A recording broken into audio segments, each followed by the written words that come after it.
Hi everyone, Max here, founder of Copilot AI. Here's the honest state of work. Our content, meeting, and decision live inside Microsoft 365, but most teams only tap a small slice of its power. We burn hours hunting for the right info and stitching it together before we ever start creating. Analysis consistently show knowledge workers lose a big chunk of the week just searching and reassembling information, time that should be spent shipping. At the same time, AI at work has gone mainstream. 75% of knowledge workers already use generative AI. And early Copilot studies show people are 29% faster on common tasks like searching, writing, and summarizing stuff, and can catch up on a missed meeting nearly 4 times faster. The gains are real when AI lives where the work already happens. That's why this ultimate guide to Copilot for Microsoft App exists. In one sitting, you'll learn a practical, repeatable workflow across the tools you already use. Word, go from chaos to a clean first draft, summaries, rewrites, tables, clarity. Excel, ask plain language questions, add calculations, highlight trends, build charts. PowerPoint, turn content into consistent board-ready deck, plus an exact summary. Outlook, shrink long threads, draft shortened replies, schedule in one line. Teams, get live action items and a recap. No need to rewatch. Copilot App, the glue, chat, call the right helpers, edit in pages and ship assets. If your org cares about security and compliance, Copilot processes prompts and content inside your Microsoft 365 service boundary, a key reason enterprises standardize here instead of pushing data to external tools. Quick Compass, if you're a Google-first shop, Gemini for Workspace play a similar role in Gmail, Docs, and Slides, and I have a video somewhere here on how to use it. If you lean on ChatGPT, it is excellent for ideation and now offers connectors, but this guide in particular focuses on getting end-to-end outcomes inside Microsoft 365 with minimal wiring. By the end, you'll have a playbook that converts ideas, emails, and meetings into documents, dashboards, takes, and decisions with measurable time back. Let's dive in. In order to get access to Microsoft 365 Copilot, you either have to be on your personal account and basically paying for Microsoft 365 apps. In this case, the Copilot is by default included in your plan. Or if you have a corporate account, then in this case, you will need to add additional license for Microsoft 365 Copilot. It's $30 per month, and it's going to be added in the admin center. Since I have the corporate account, I will show you how we can buy a license for our corporate account. So we have to go admin center Microsoft. You look in your case, if you don't have access, you may ask your IT department to do so. So in this case, we have to search for Microsoft 365 Copilot. Okay, doesn't show me straight here. Okay, here we go. Microsoft 365 Copilot. So you click here. And again, if you have a personal account, you pretty much have the same settings that you need to go. The only difference is you will have the buy products using the corporate account or private account. I have a corporate account. So here you can buy by year, monthly. If you buy a year, you get a discount, but you can pay monthly, try it out and see how that works. So here you have to buy the license. In my case, I already have one license, so I have to manage and add additional license. I'm not going to do that now. So once you click buy and you add it to your account, then you have to go to billing and licenses. And basically here you will see all the licenses that are assigned to your accounts. And in my case, I have to click assign license. You have to pre-select your account and click assign. And in 5 to 10 minutes, you will have Copilot added to all your Microsoft 365 apps. If you don't see it in your account, what you need to do, you will need to go to Excel. Here's your Excel, and you need to go to File, Account, and Update License. Once you update, check it again, like 10 to 15 minutes, I guess, and it should be out there. If we're going to open a new Excel sheet, let me show you how this is going to look. So we open it, and we have the Start with Copilot icon here, so we can start generating tables straight away. Also, what's going to change, you will see that small icon appears right in here, and you will have an add-in added to your Home tab, basically next to Analyze Data. In our case, we're going to use a pre-created file with the sales data so I can show you what are the key features of the Copilot. So here is our Excel file. What we have is order date, region, category, sales amount, cost, and profit. And let's start with asking a simple question, our Copilot. Let's say which category was the most profitable, okay? Basically, what it should do, it should take into account the data that we have on the sheet and basically analyze the data and provide us with the insights what was the most profitable category. As you can see, we have a few categories here, not so many. So it says office supplies was the most profitable. Do we believe it? Let's check this out. So for this one, we need to use the unique function for the category, and then we might use sum if function. So if we're looking for profit, then we go to sub category, and then we're basically gonna check for all of these. So in our case, office supplies has made 23,427, and indeed, it was the most profitable category that we're selling the stuff in. That's pretty nice. Okay, let's ask one more question. Let's ask which subcategory was made the biggest revenue in July 2025. And this is a tricky question. The tricky question because if we look at our dates here, we have the July for 2024, and if I scroll down here, the July for 2025 data is not available, okay? And if I look at the Copilot, it says, I encountered an issue while processing your request. Okay, let's ask it to try again. Sometimes that happens. Maybe it just got stuck at some point. Okay, now it says, I looked through your data for the top subcategory, and there are no matches for this period. And this is brilliant because it found that there is no data and it did not actually hallucinate and provide it with any response, but it honestly told that there is no such data in it. Okay, cool. So now instead of July, let's actually check it to June 25 and see if it can handle that. While it's doing its work, I will go and check that out by manually doing this stuff for all the sorry, there we had to do subcategories. Let's do it like this. Let's replace all. So we've got all the subcategories right in here. Okay, so this guy says I encountered an issue, so it doesn't want to work for the first time. So it encountered an issue. That's fine. Once we do the unique function, we'll need to do the sum if function by different conditions. So it found that category C license has the biggest revenue. So let's actually check this out. And in order to do that, basically what we need to do, we'll need to basically either manually select the July, select different subcategories, sum this up, and this will take a lot of time, or we can use unique and sum if to check this out. Well, in my case, in order to do that, I will need to somehow, using the sum if, understand that the month actually that we're looking to filter by is July and the year is 2025. And I don't have these columns separately. I can always use the formula, but that's going to be a complicated formula. So instead, let me ask it calculate, I'm sorry for the caps, calculate and insert two columns with the respective month and year. Okay. So let's see if it can handle that. So I wanted to actually extract the months from this column and the date and the year from this column into separate columns. So then later on, when I use a sum if function, I can easily do that. So now it says, hey, we have to use this for the month and we have to use this formula for the year. And this is how the columns are going to look. And if I click insert, it's basically will insert two columns next to the table. And now I have each month for each date and each year for each date. That's perfect. And now I can go with sum ifs function and check if it calculated this correctly. So let's use, we've got different subcategories, and this is going to be the subcategory we're looking to, let me actually do it a little bit differently, like this. And then we're looking for the month to be November.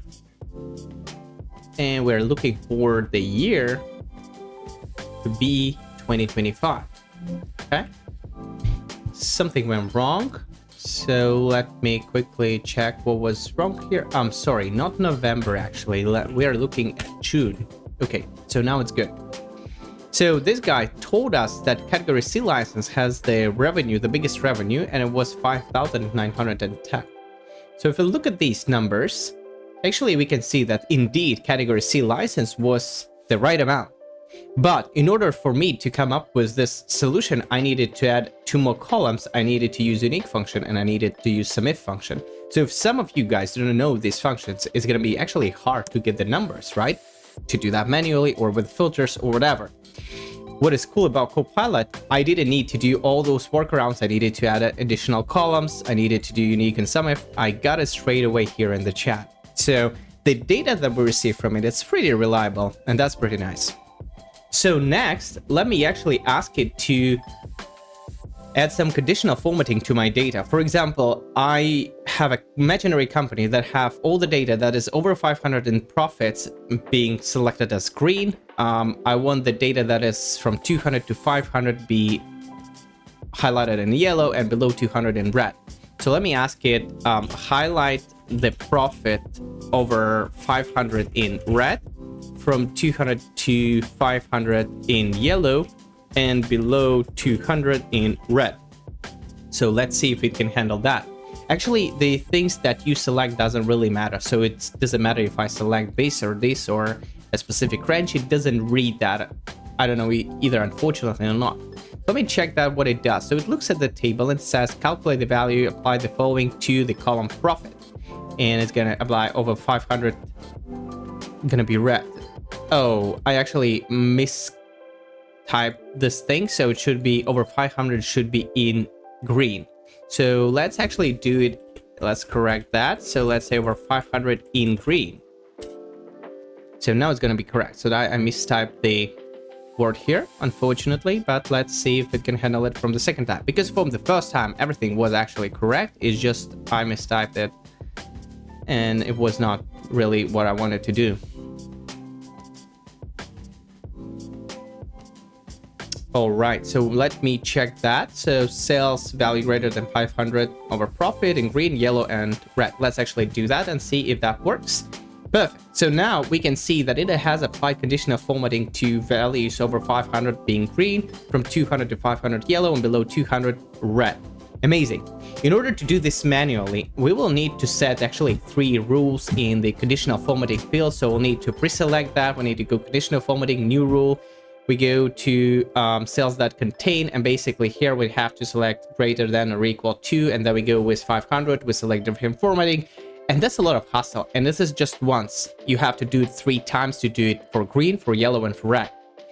Now with Copilot, I can just tell it what I need to do, and it's gonna do this under seconds, and probably even faster than I was doing it myself. That's amazing. Even more cooler feature that it can actually draw different graphs. So let's ask it to actually show total sales amount by region in a bar chart. Okay. So let's see how quickly he can handle that. And the hard part about this one is that the sales amount is in this column and the regions are in this column. So ideally, we can't really generate the graph straight from that. So we can pre-select something like this. We can go insert bar charts, select the bar chart, and then basically we need to go to select data, delete the data we don't need, add the additional data for the regions. That's a lot of hustle, right? We don't want that.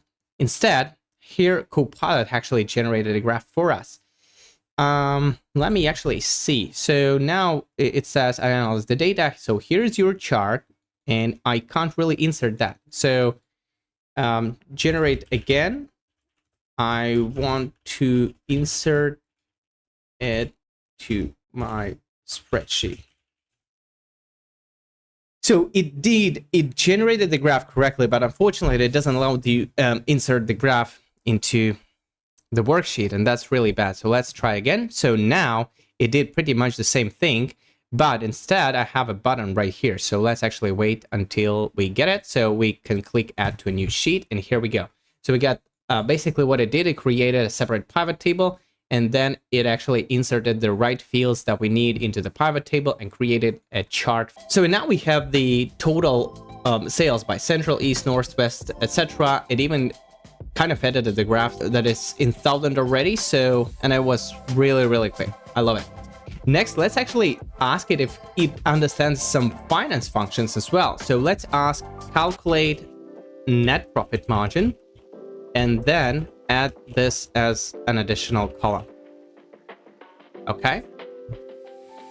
the key part about this one and kind of the struggle or the complexity is that I didn't tell what is the specific formula to calculate the net profit margin.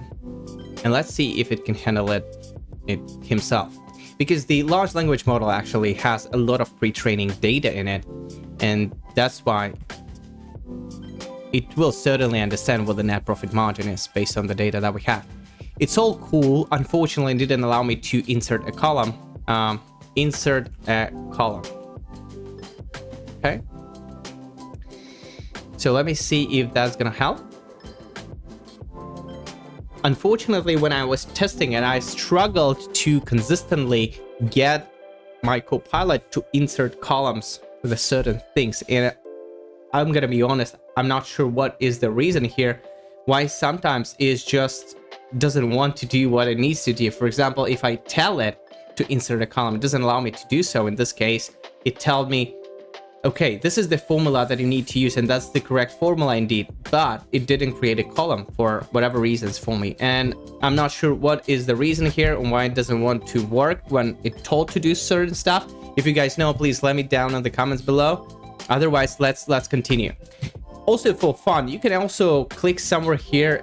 The Copilot icon appears. It doesn't really mean it's gonna always reference a certain cell. But in case if you ask, for example, here we have a certain formula and you don't get what the formula is about, you can go and say, can you please explain me this formula? So now what it's gonna do, it's gonna prompt itself with explain this formula and provide the actual formula as the part of the prompt. And it's gonna go into detail and explain what the formula looks like and what does this formula do. So here we go. This formula extracts the year. I mean, it's pretty clear what it does, so I'm not gonna read that. Also, for some fun reasons, you can go and ask it to teach you something new in Excel. Just, you know, if you have a lot of free time, you can, let's try it again because it was finishing the previous one. Sorry, stop generating. Let's do it again. Teach me something new about Excel, okay? So in this case, it's going to take into account actually your data, and it will provide you with some suggestions or some other formulas that you can do using Excel with a new formula. So you may learn something new if you want based on your actual data. So let's see what it comes up with. So it says, let me teach you something about group by function. Okay, so that's a newer function based on the arrays. That's pretty nice. Not many people actually use that function. So example total sales by region, we can do and use this formula. So let's actually check this out if it works. So let's go and input that function. Amazing. So now it told us how we can actually sum the total sales amount, I guess. So column E, it was sales amount by different regions. That's amazing. That's a faster formula than I did it with Unique, by the way. So that's pretty nice. I learned something new today. Perfect. Let's move on. And there is another thing that you can use in build into Excel. And many of you may know, a few years ago, actually, Excel introduced Python in Excel. And not many people know about it and use it. But now with the Copilot, we can actually get additional deeper insights. So we can click get deeper analysis results using Python, basically. Once we click that, it's going to ask us a few things. So we're going to start with the basic model, or we can use a deeper model. So a deeper model, it's a reasoning model that's going to reason for a little bit longer, but it will essentially get a deeper insights. If you have a big or large database, that's exactly what you need to be using. In my case, it's pretty basic table, by the way. So I'll just click start, so that's quicker. But if you have a lot of data and the data is quite diverse, you might use start think with deeper. So now what's going to happen, basically, it has a native inbuilt Python function in Excel, and this is not kind of Copilot built-in thing. It's just, you know, the regular function that is available to Excel. Basically, you can use Python. But what is pretty cool, what it does now it does the analysis. So first of all, it's gonna preview the data. So how it's going to look, first 5 and last 5, 8 items. Then it's gonna do the analysis, the by category, subcategory, monthly trends and all that. It just provided me with the graph this time. And by the way, every time you're going to try it is going to be different things. Sometimes it provides the table and more, and you can actually prompt it like show top 10 subcategories by profit, analyze sales and profit trends by year. Let's actually try that because it's going to use Python to actually add additional insights. But while it's doing its work, let's actually check what the graph that we just got. The graph actually looks just fine. And what we see here, actually, there are 4 graphs. First is basically total sales, cost, and profit by different regions. That's pretty nice. Again, by different categories, subcategories, and monthly sales trend. That's pretty cool. The only kind of bad part about this one is that this is an image, and we can't really edit this graph. If we don't prefer the colors, then we can't really change that because that's the Python inbuilt, and it provides us an image. You can copy paste that image into your PowerPoint presentation or anywhere else, but you can't really edit the image. And I'll show you just in a second how we can create graphs that we actually can edit. Okay, so let me create it smaller so we can return it back. It's just so big. Okay, so now it created me what I was asking. Let me double check. Sales and profit trends by year. So that's another graph. Again, you can't edit the graph if it was created with Python, but at least we got some sense of what was the amount, the profit and sales. Of course, they are all in one graph and they're significantly different. That's why this line is kind of a straight line. Doesn't really show the trend just because the numbers are very big. So I don't really prefer this graph in this case, but it can help you analyze some stuff. You can ask it to create tables as well. If you want to stop using Python and Excel, you will have to go stop advanced analysis. And now we are back to our regular kind of chat or Copilot model that is going to do whatever we want with our data without using the Python functions in it. So what we can do is I'm going to start a new chat, and there is a simple trigger formula right here. Show add all data insights to a grid. Unfortunately, if I go and say add all insights to a grid, what's going to happen? Most likely it's going to say, I don't know what to do, or I struggle to do that. And and by the way, the reason I'm using this particular function that I'm just showing you right now is that it will create a dashboard with graphs for me that I can edit, which is quite important and actually quite nice if you have a lot of data. So in this case, it says, I'm currently unable to add all insights to a grid, unfortunately. So instead, what we're going to do, we're going to say, show me all insights from this data. And again, if you guys watching this, if you know why it just doesn't work on the first try, because I will always need to pre-select this particular option from here, as you will see now. Let me down in the comments below how we can work around this quite faster instead of just asking it to do this. Okay, unfortunately, currently unable to add all insights from this data. Something went wrong. Let's actually start a new chat, try again. Sometimes actually it breaks up. So show all insights from data. Okay, and that's interesting. Okay, so instead of me trying to show all data insights, let's use pre-selected prompts which are provided. Maybe that's gonna help. I'm having trouble working on prompts right now. Try sending a prompt later. Okay, there might be like a system error or something. This is really sad. Let me do the following. I'm gonna reload the Excel. All right, so now we're back. Let's try again. Show all insights from this data.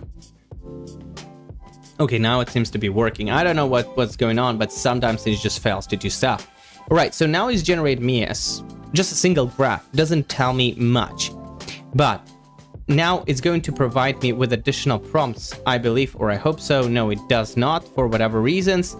So now we're gonna do another thing. So let's say add all insights to grid. So this is the specific trigger prompt to create a dashboard. Oh, okay, now this time it actually worked. So whenever you ask it for insights, usually you will have this button appear. Once you hit that button, it will create a dashboard like this below. For me, sometimes this thing actually works, sometimes it just doesn't work. If I even spell it specifically like this, it just doesn't work and it says I'm unable to create the insights or whatever. But mostly what I found is whenever I see it here and if I click it, then it works most of the time. So that's why first my workaround was asking it for insights first and then pre-selecting it from the suggested prompts. Well, this time it actually created the dashboard for me from the first try. So let's actually see what we got here. We got the sales amount by year. Okay, that's pretty nice. So sales have decreased, but we are in the middle of the year, so that's just fine. What we have here, cost by year and region. So we got a couple years timeline and thousands, and costs by year and region. Okay, okay, so all the different lines are different regions. That's pretty nice. Frequency of profit. So it actually kind of assumed itself what are the ranges and intervals, and here we can see that we are mostly trading stuff for about 230 bucks. So that's pretty nice. Again, you can kind of see what's the average check that you have. Profit by region and category, again, that's pretty nice. Sales and profit, highly correlated, and that's pretty clear, like the higher sales, the higher profit. And then we got the sales and cost also correlated because, you know, the cost is probably a fraction of sales, right? So, and this dashboard was actually created in just a couple minutes. And see, like Sics graph, if you don't need all graphs, that's fine, but you can pre-select the graphs you want, and you actually can edit those graphs. So you can add different axes, right? You can change the labels, you can change the stuff. So let's say this was, I don't remember what was this, but let's say sales by region, whatever. I don't remember what was this. So that's pretty nice, and you can get all the graphs and you can insert them into your Excel, and you can even link them into Excel whenever the data changes here, it changes into, I'm sorry, PowerPoint, and changes into PowerPoint, etc. So that's pretty neat. And just another thing that I wanted to show you guys, so you can explore more stuff right here. So there is like conditional formatting, pivot tables, etc. It can create them perfectly. Another thing is the web content, so you can turn this on, and this means that whenever you ask something that is not in the data right in the sheet, it will actually search on Google, actually Bing, for that data and return it back here. So you can kind of link it to the real-time data. That's pretty nice. Also here you can ask an agent if you have pre-created agents in your Copilot, you can access it here. You can add an image, and you can also view prompts for the inspiration if you want to check what are the potential capabilities of Excel to do some stuff. You can use some pre-created prompts here, and of course you can use your mic to just spell what you want. Sometimes it's just faster to just type. Okay, and just another thing that I wanted to show you, I want to open a new workbook, and here I can actually create a table. So I can ask create a table with the current exchange rates for Euro, USD, Australian dollar, and Canada dollar. Let's actually do it like this. I don't remember what was the notation for this. So let's actually ask if it can create a table for me. One thing that we didn't actually do, we needed to tell it specifically where to take this data from, because sometimes it takes the data from random sources and I'm struggling to find where those quotations are coming from. So instead, let me do it a little bit differently. Take all the data from Yahoo Finance. That way we can actually validate if the data is correct, what it actually provided in the table. So now it actually recreates the table for me, and we're gonna go to Yahoo Finance. I'm gonna check what is the current rates. All right, so let me save that. We have to save that to use Copilot, and let me see. So Euro to USD exchange rate for today was 109, and let's actually go and check that. Euro USD Yahoo Finance. So let me go here. Oh, that's actually not. That's not correct. Okay, so whenever it actually creates a table, as far as I understand, it just doesn't serve the internet, and that's kind of a bigger struggle. But if I go here and I have this toggle on, if I ask just exactly the same prompt, create a table with current exchange rates from Yahoo Finance, USD, Euro, Canadian dollar, Australian dollar. It's gonna create a table for us, but the rates are going to be different. All right, so now we have something coming up. So let me check if there is any difference actually in it. So again, Euro to USD by actually its current date. So it actually provides a source here. So if I click that source, it's Yahoo Finance. And is this actually current? I guess it should be. sorry, that's a different. So, but unfortunately, I don't see that rate here. So euro to USD is 109, but in the source it's actually a different number.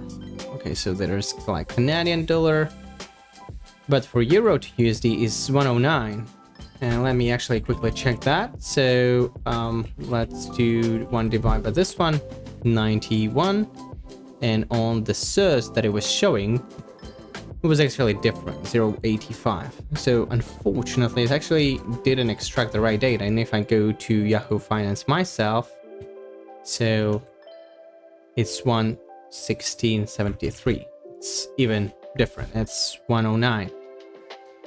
So unfortunately, it can't actually pick up the right data from the internet for whatever reason. It kind of provided the sources which are from the Yahoo Finance, but those are some like kind of older dates. So it struggled to extract the right dates, which is kind of weird, but yeah, here we are. So yes, it can search the web, but you have to be careful. Not always it provides you with the right data, even like with the insights. As I showed you in the very beginning, it really saves time, but you have to be careful, right? Sometimes read what it actually generates.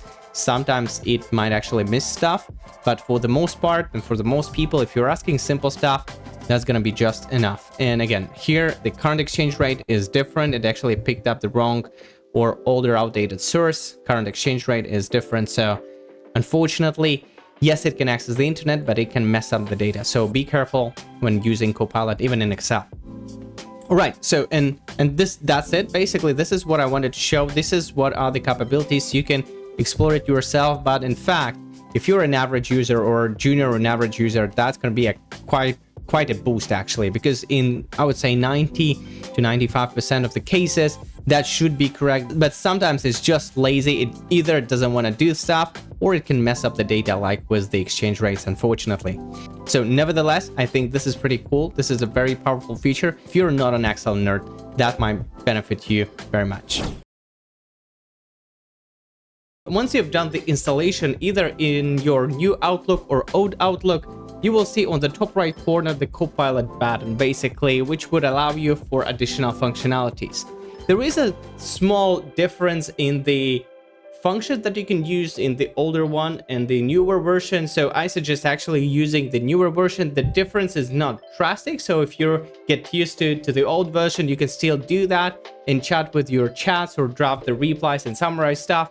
But in the new Outlook, you will have an option to add additional instructions to that, and you will have an option to basically use it straight in the chat with different pre-created functions in it. So here today, we're going to be discussing how you can use Copilot in your new Outlook version, or still you have a possibility to use it in the legacy version too. So the first thing I want to start with is basically show how it technically works. So once you click Copilot in the newer version, you will have some pre-created prompts that you can use, understand what are the key points in this email and blah, blah, blah, and some other stuff. So you can try these prompts. What else do you have? Basically, you have a chat window where you can prompt your chat to do certain stuff, and we're gonna do this in a moment.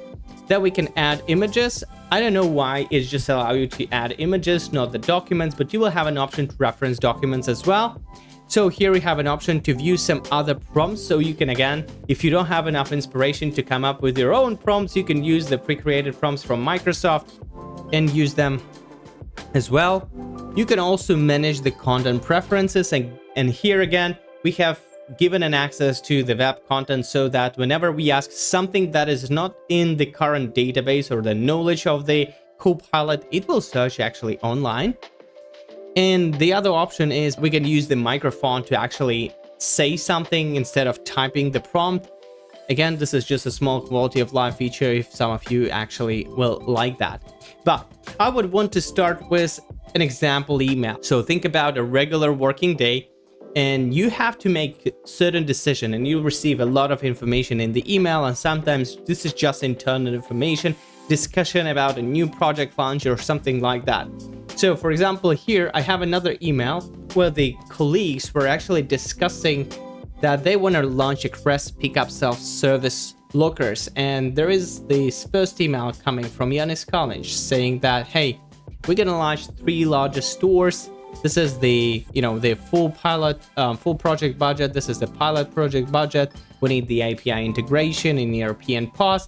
And then we got a response from Yanis Kalinch to Anna Ozala that, we will need certainly 0.3 employees for that, 140 orders per day.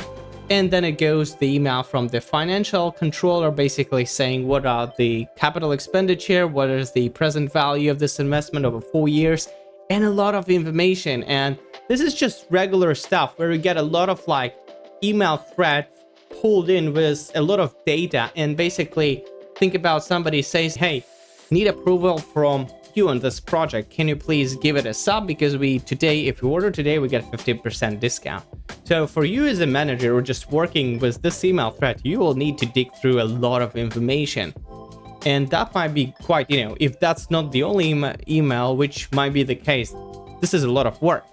So instead, what we can do is the first option, we can use summary by Copilot. So we can click summary, and Copilot is going to read the thread for us and gonna summarize what this email thread is talking about.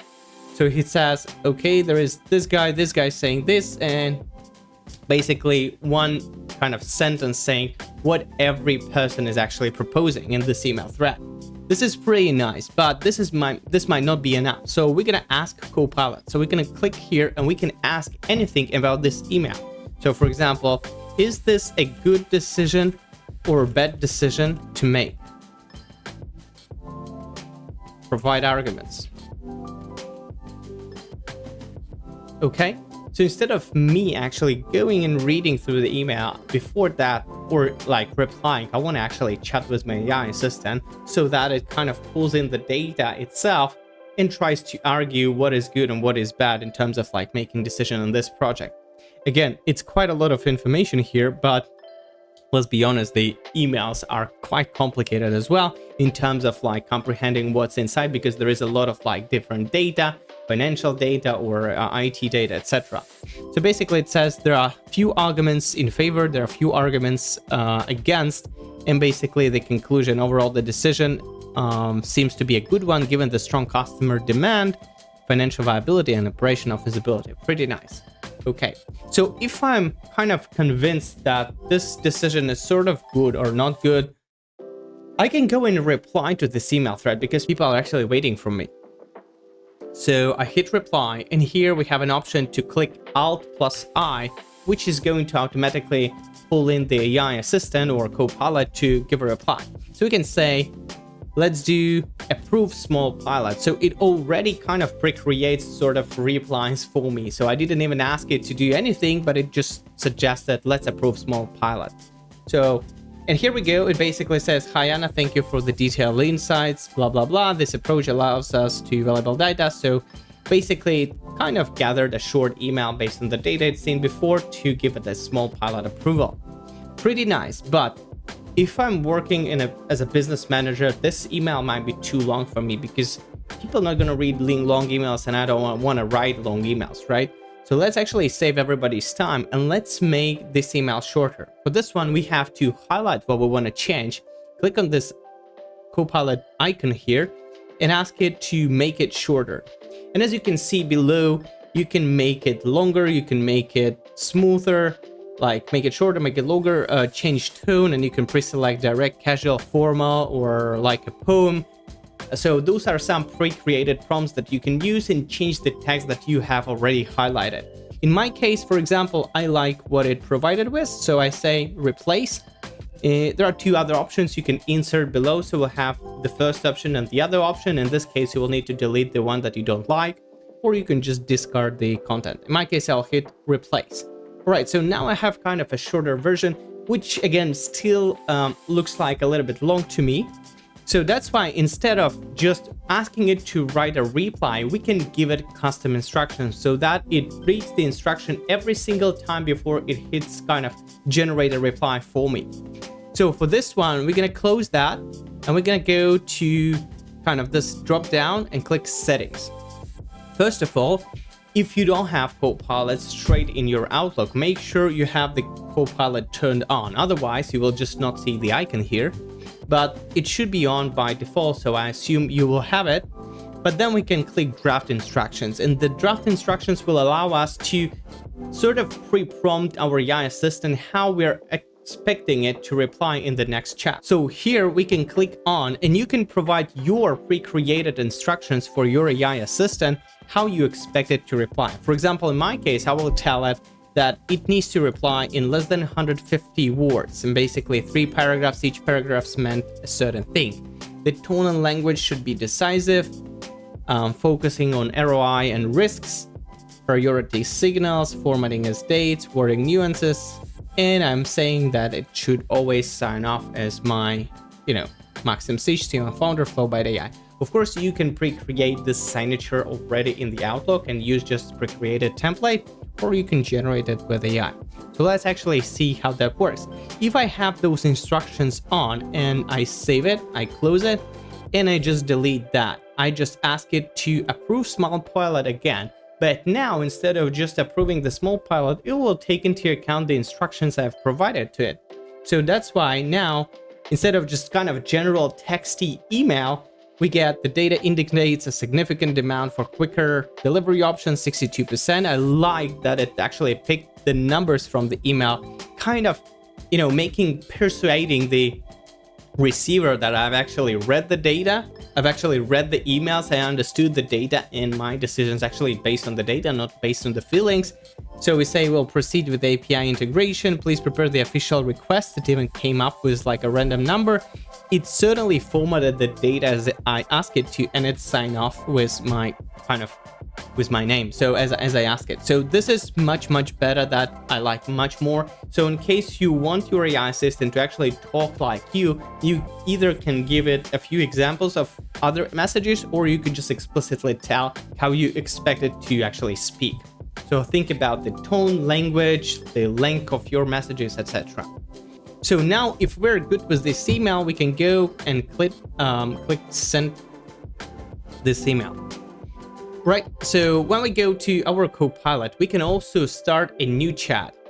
For this one, in order to start a new chat, we have to click chat history and click new chat. For this one, as I've just sent an email to my team, I want to double check on how they're actually executing that. So let's actually add a meeting with one of the colleagues. In my case, I will have another email just to double check if I receive it. And I will tell book a meeting, book a follow-up call with, and I'll provide my another email. Next week, let's do 28th. Let's do actually 28th of July, 3 p.m. Name, project status update. Okay. So now, as I've just sent that email, if I want kind of to have that email in the context, I will have either get back to the previous chat, or I have to kind of name that email. But I can also kind of book a meeting irrelevant of that particular email. I'll just, I want to book a meeting with this guy, and I'll provide the email. And basically here we have great news, please review that. So if you click edit now, you will need to kind of manually send the meeting. Otherwise, we can click send, and the meeting invite automatically will go out as kind of invitation proposal for the meeting. So let's actually check that. So if we go to our calendar, July, and we look at 28th of July, I see already on my calendar that this meeting has been added to my calendar. So if I go here and add it, I want to double check that everything is correct here. So the name is project status update. It just made it as an online meeting, and the persons that were invited is info@flow-by.ai. Let's actually go and see if we have received this email.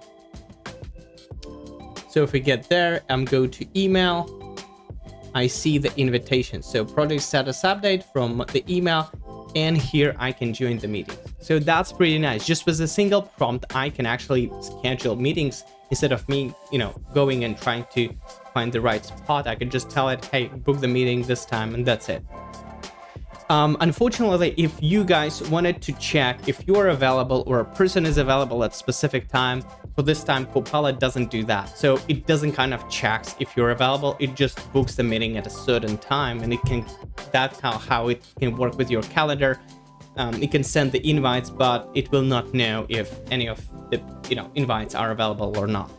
All right, so another feature that we can use in the newer Copilot is we can get back to the emails, we can get back to the chats, and we can ask anything what we're left off with the other clients. What is the cool part about this one is that it not only takes the emails into consideration, actually searches through the whole SharePoint folder or OneDrive folder. For example, I can ask what we are left off with the client Sol Conto. So in fact, it actually looks through the files in your SharePoint, not only inbox. And let's take a look what it comes up with. Basically, here it says, involved a meeting titled this thing that took place on August 30th, 2024. So I've talked to this client actually a year ago almost. And basically, this is what we finalized. So it says there are several invoices for the work I've done. And there were also emails from the colleague sharing folder with you on October 28th. Is there any specific you would like to know? So basically it says that was the meeting. And additionally, there are several invoices. And then Marina actually shared a document with me. And this is what we're left off. And what is cool is there you can see basically the documents actually references. And it's kind of Teams meeting that we have here. It has the invoices in my Microsoft OneDrive, and it has also some emails. I guess here, I'm not sure. I did have the emails. I'm not sure if it provided this as a reference or taken this in the account, but we did have the emails. So it kind of searches for the information throughout your kind of OneDrive overall, not just a single folder. So you can also ask about a particular email, or you can ask about your client, what you're left with the client, what are the latest documents, etc. And it will be able to actually take these documents into account. Okay, so another thing we can do is actually reference a particular document, and based on that document content, we can create an email that we're gonna send to our client. For example, imagine we have created a cooperation offer, and now we'll need to draft an email that we're gonna send together with the offer.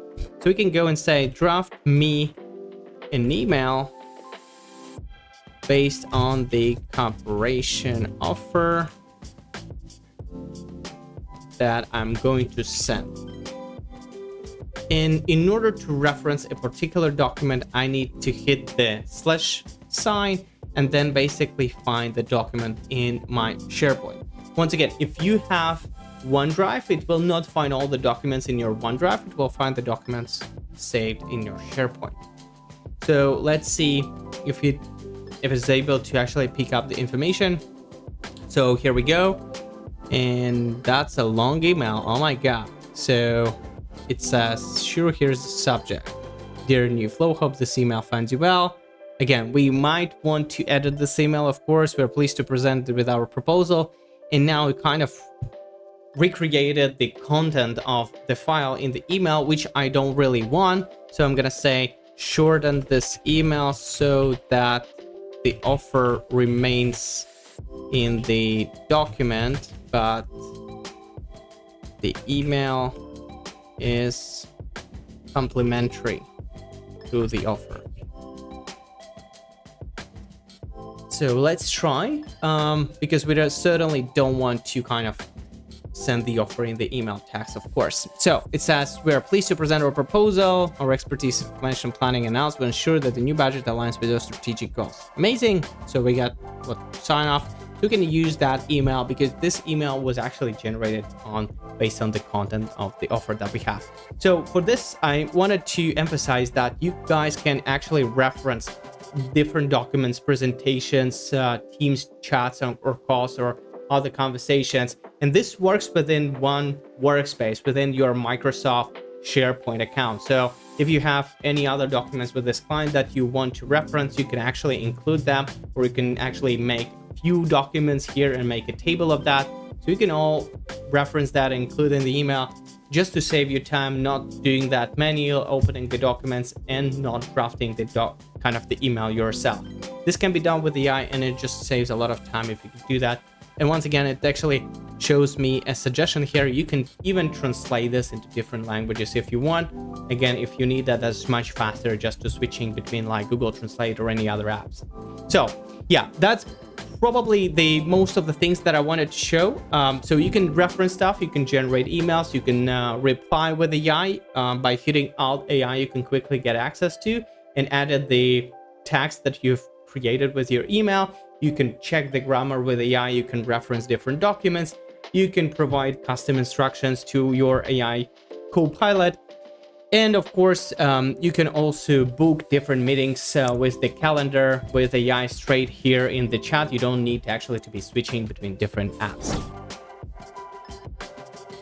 Okay, once we are in the Teams app, we have to turn the transcription on because this will save us a lot of time later. So in order to do that, we have to go to admin panel, and I'm in my Teams, Microsoft Teams account right in here. We have to go to settings and click meetings. Here we have to allow the transcription on because the transcription, this is basically what AI is going to do. It's going to take notes on our meetings and will help us summarize what this meeting was about. And I will show it just right in a second. But before we do that, we have to allow the transcription on. Also, if once you do that, you click save, and you can also go to the Teams setting in particular that are on individual account, and you can go to accessibility and you can click that you are automatically identified as a speaker, so that AI kind of understands that if you're speaking, you have, separate in the live captions and live transcripts. Well, again, this is going to be used only for the live captions, so there is an option for you to always show live captions in your meetings. Basically, this is going to work. It's like on TV. Whenever you speak something, it automatically will transform your speech into text and will put the subtitles under the video and under the video feed.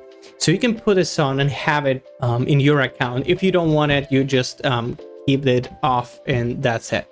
So let's imagine we have a new meeting coming up. We have a test meeting right here. So let me go test meeting.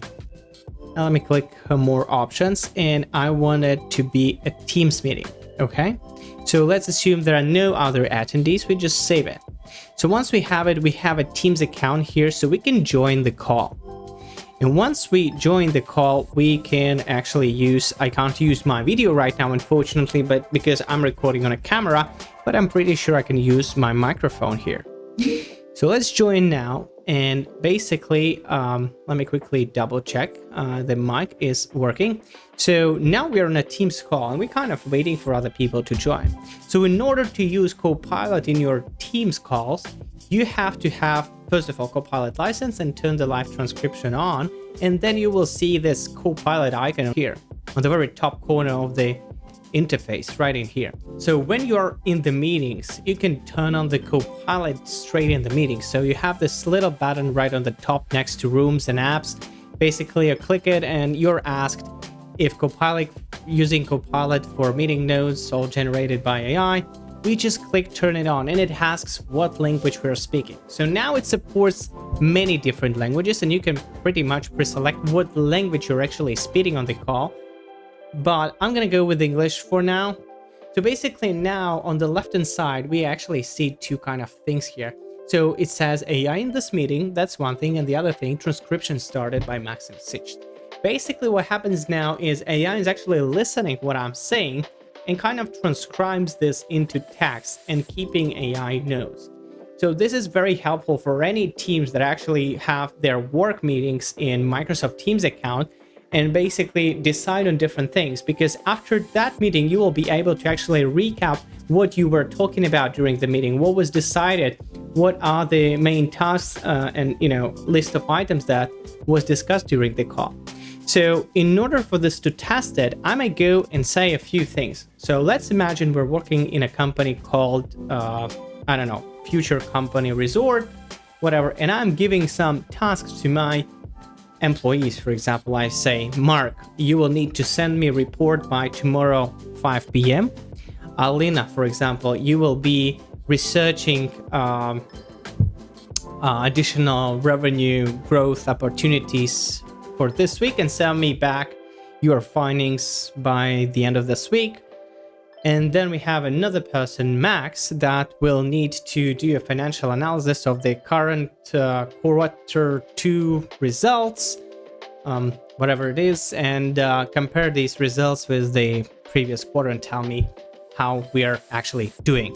So now I've actually spoken out 3 different things, and basically Microsoft Copilot actually listens to what I'm speaking, actually right now as well, and sort of kind of transcribes the whole thing. So if I click to the chat and I say, what was discussed during this meeting? It should be able to actually recap what I was actually talking about a minute ago. So here it goes. It says AI transcription meeting. Maksims explain how AI transcription works, and this is what I actually done here because I didn't turn off the mic, so it was listening me the whole time. Then it says that I was talking about the benefits of transcription, example use cases, and here we go. We have 3 different tasks. So Mark, prepare send the report by the next day. Alina, research additional revenue growth opportunities by the week's end, and Max, conduct a financial analysis. So that's kind of what we have. In terms of interface, we don't have a lot of options here. So we have pre-selected prompts that we can use. For example, recap the meeting so far. So think about if you are a manager and you were late for this meeting and you join a little bit later, you can actually go in and ask recap the meeting for so far. So basically you come in and you sort of get the idea what was discussed before that. So there are key topics, AI transcription overview, task assignment, AI transcription recap. That's exactly what I was talking the whole time about it. Then there is another thing for more prompts. So you can have more prompts pre-selected for you, basically to work with and kind of, ask instead of you kind of thinking about what to actually ask it about. You can use some pre-selected prompt. For example, list action items that were decided during the call. And most likely, it will just take, 3 tasks that I have assigned to different people, and it will kind of take note of that and will report this back. And this is exactly what we actually have here. Okay, so this is how Copilot actually works in the call. We can also have it transcribe me in the real time, but I've turned off this feature. So if you want it, I've previously showed it how you can do that. So, okay, so now we want to actually leave this call. What we want to do is we want to recap this event. So think about if you are with your colleagues in one workspace, but you have actually missed the call just because you were sick, you needed to run by a doctor's appointment, or you were just unable to attend it for whatever reasons. So you've missed the meeting, but you're in one SharePoint and you have access to the meeting, or at least you were invited to that meeting, and one of your colleagues turned the Copilot on. So here's what you can see. You can click View Recap.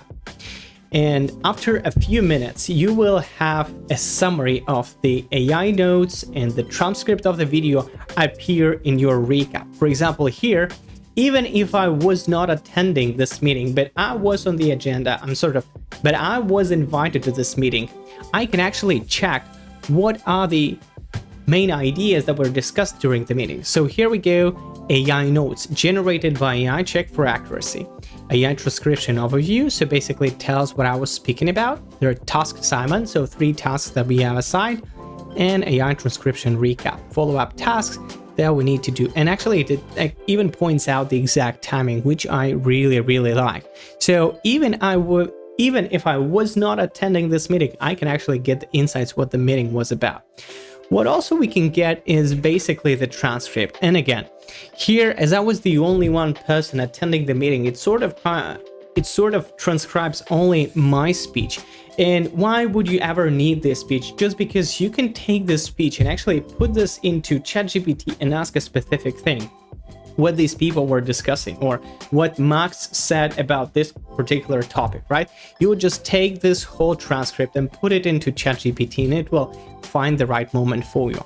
Or you can just get, a quick summary from. So once we have AI notes and transcript, another thing we can do, we can actually ask Copilot, and basically it pulls up the whole conversation we have had about this particular call. So you can ask, pull up the things where Alina was discussed during a call. Okay, So think about, you don't want to read the transcript for a whole hour, what people were talking about in general. You're just interested in your own thing, and you come to this call and say, Alina, discussion point, task assigned Maxim assigned Alina the task of researching additional revenue growth opportunities, and was included in the AI transcription recap as one of the main actions discussed. So basically, instead of you going and actually checking where this actually comes from, you can do this with Control F for sure, but you don't get the context, you only get the keyword. Here with AI and Copilot with Teams, you can actually get the context as well, which is pretty nice. All right, so once we have AI notes and transcript, you can go and share and copy the link to somebody else if you want to share how this meeting have actually went. So we click here and basically anyone else can access the meeting notes, so you can share it within your organizations. And also you can go to a chat, because you can chat about each and every meeting. So here you will be talking to your colleagues about this meeting or particular idea, but also you can talk to AI, because AI will have the whole text context that you guys had in the chat and you have discussed during the call. So, and also here, as you can see, you see pretty much previous conversations you had with the Copilot. Also here on the very top, you can see the shared option. So this will allow you to actually go to a recording of the call. And again, it doesn't have the screen recording on, but it will record basically what you were talking about, and sort of you can see by time when you were talking about what. And again, in this setting, again, you can click Copilot and basically ask the same thing, because it will have the transcription, so you can sort of listen later what you were talking about. But here also it sort of recaps the meeting, and you can ask general questions about that particular meeting. So if you don't want it, you can go to recap, and again, you will see the same thing that you've seen before right in here, and basically other settings as usual. So this kind of additional thing has been added. So there are no notes and mentions on this call. And also what one can actually find is that on the left-hand side in the bar menu, we can see the Copilot icon. And the Copilot icon is basically a built-in Microsoft 365 Copilot app into Teams chat, because they want to make Teams sort of like a all-in-one workspace. You can even open Excel files, Word files straight in the Teams chat.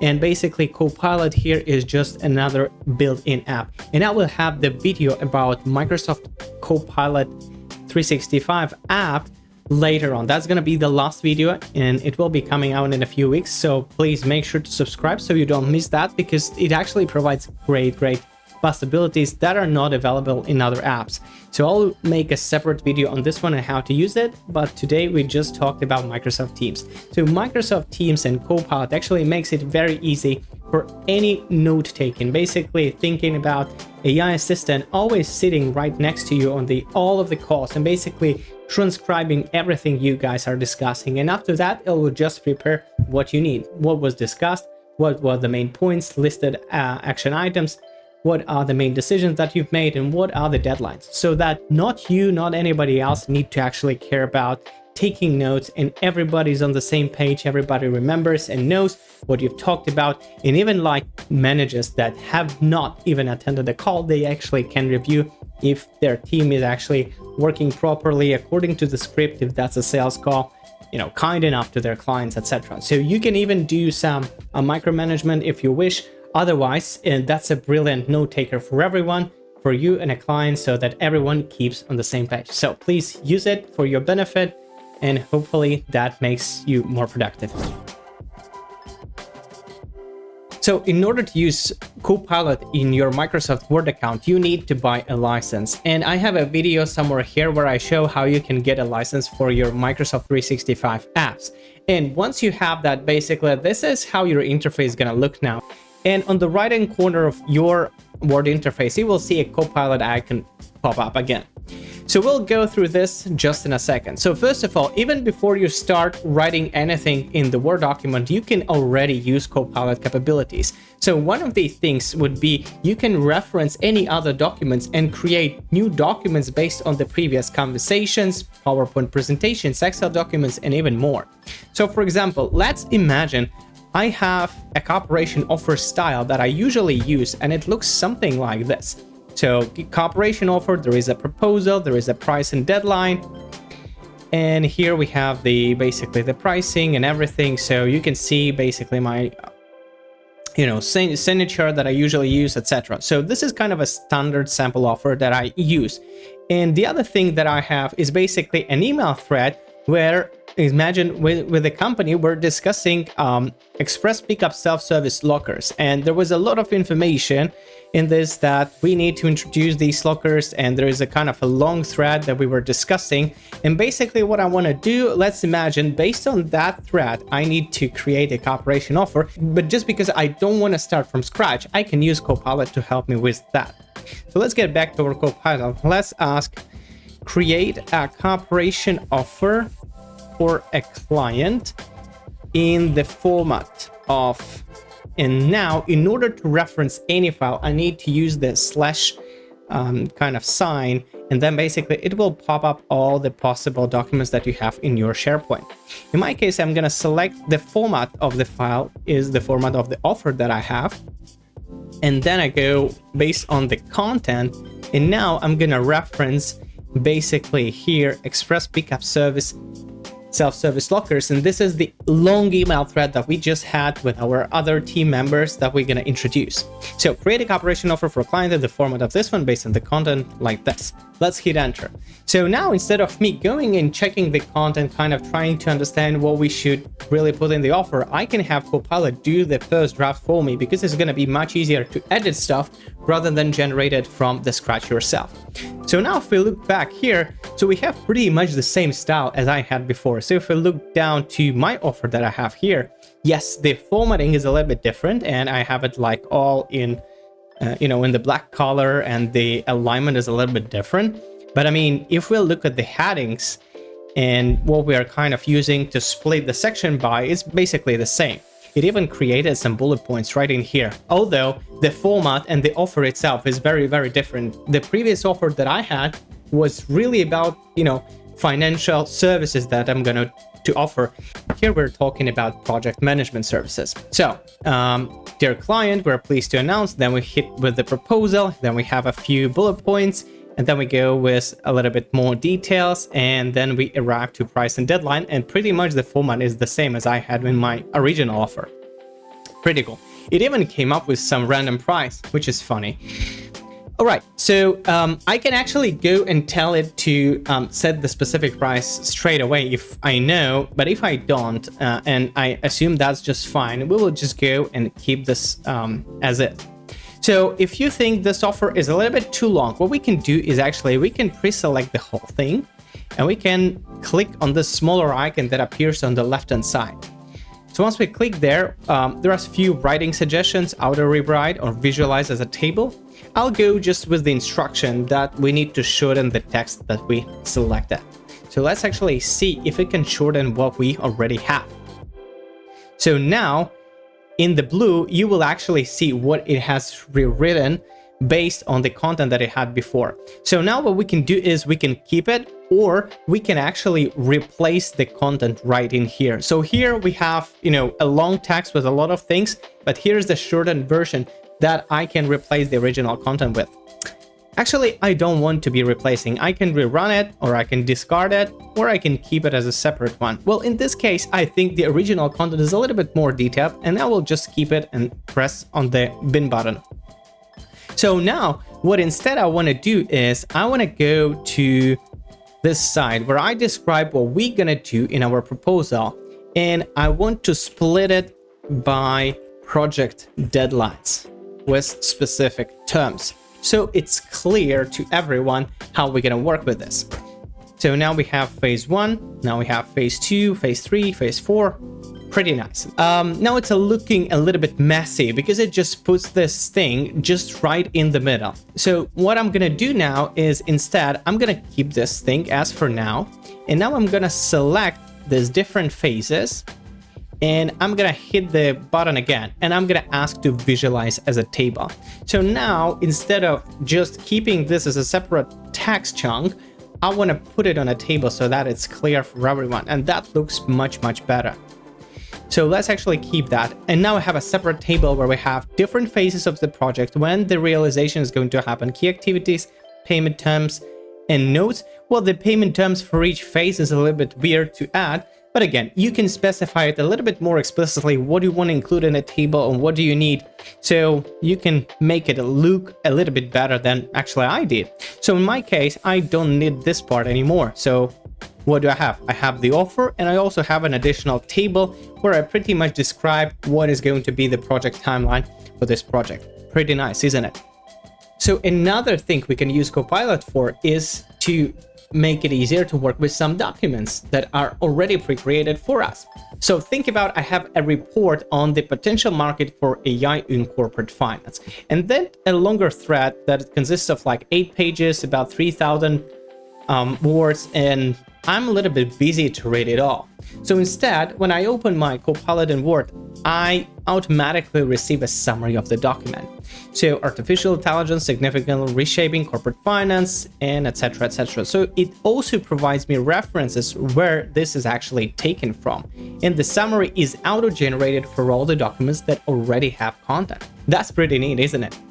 So now what we can do is I can actually click the Copilot icon right in here, and I can ask my Copilot any questions about this document. For example, I can go and ask, explain this document like to a 5-year-old kid.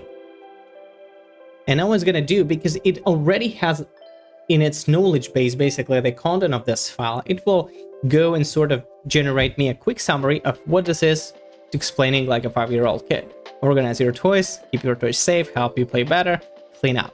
Okay, so that's about AI in corporate finance. Pretty nice.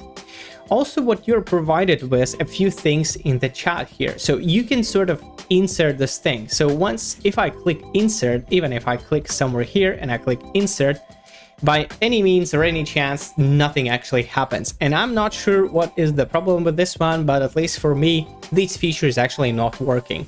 What should really happen is that this piece of text is actually integrated or inserted straight into the document, so that we don't need to copy paste that with our hands.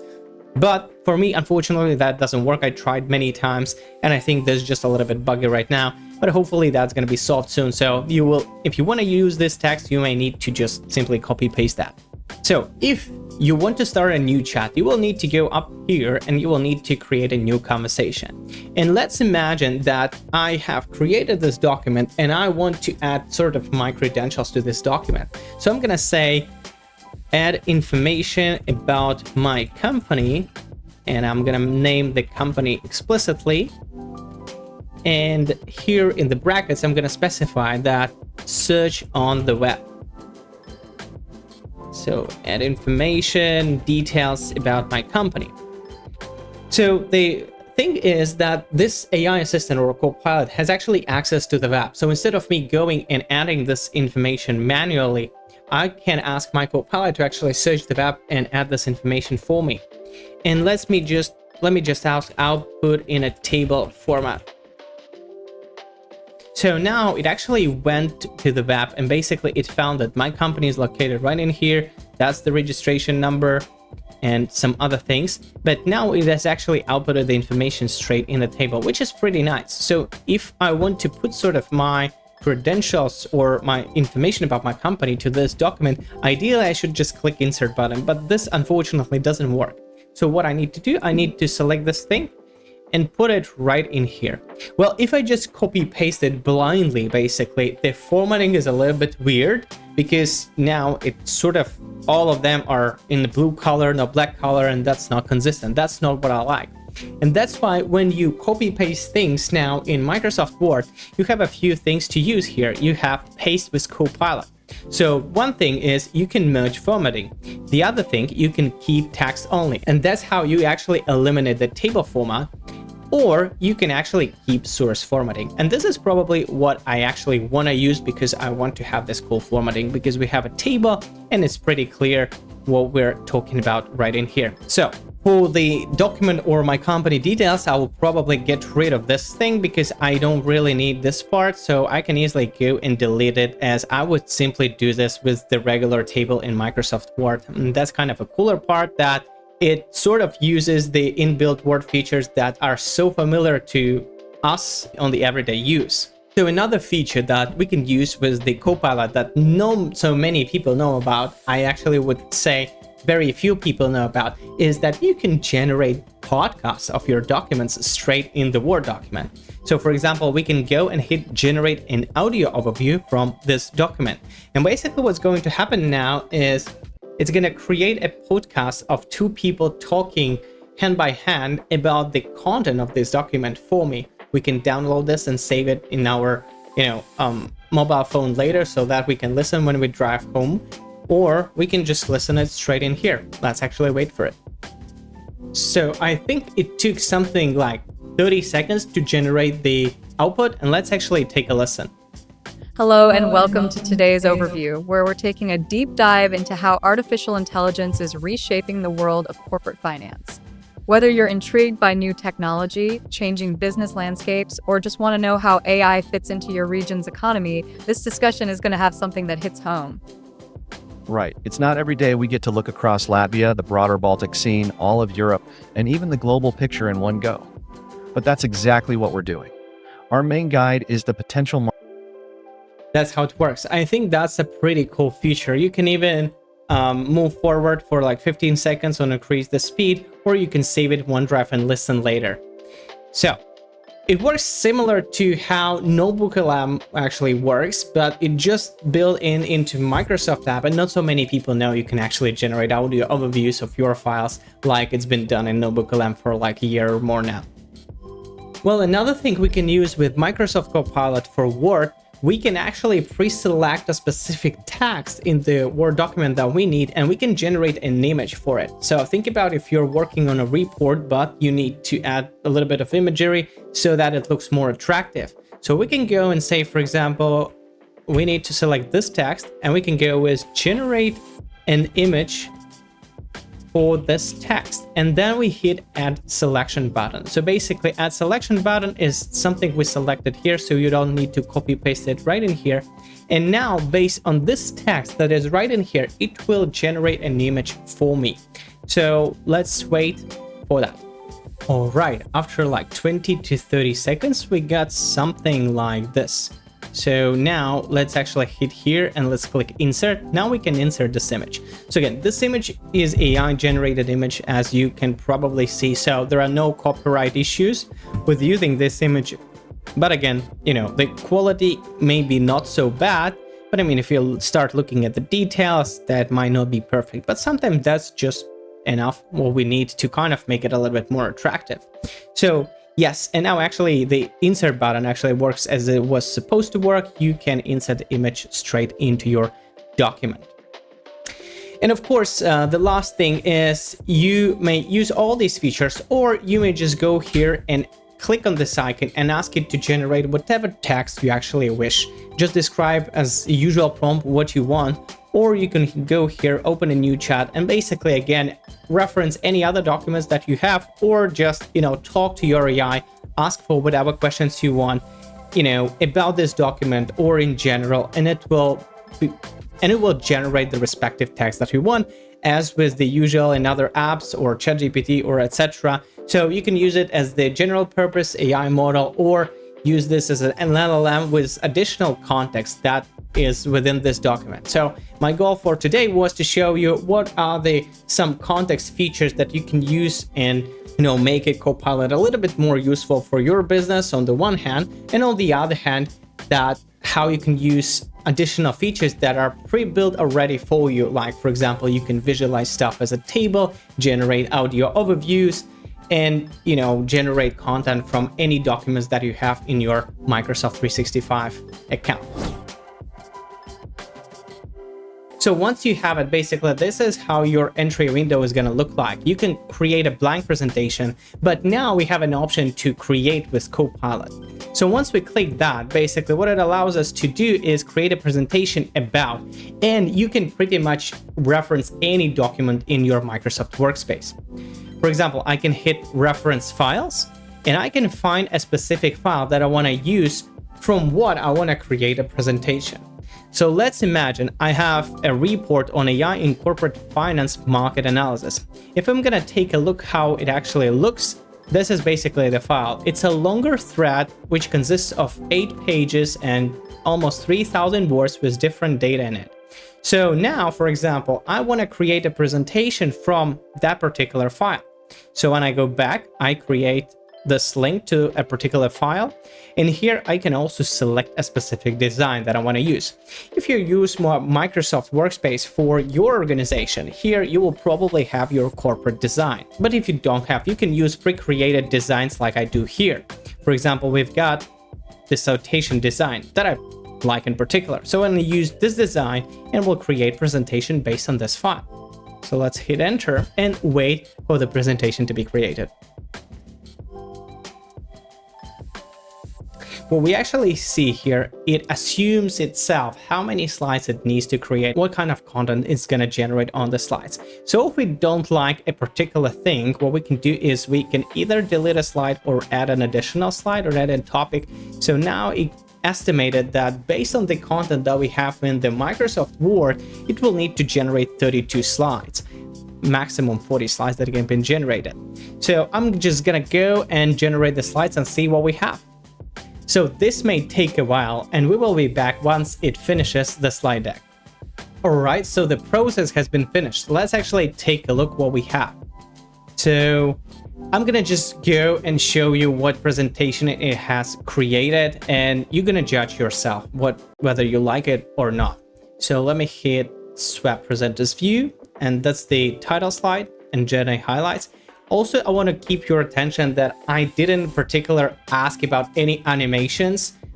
All the animations that you're going to see were added automatically from the AI itself. And basically those switching animations as well. All right, so let's move on.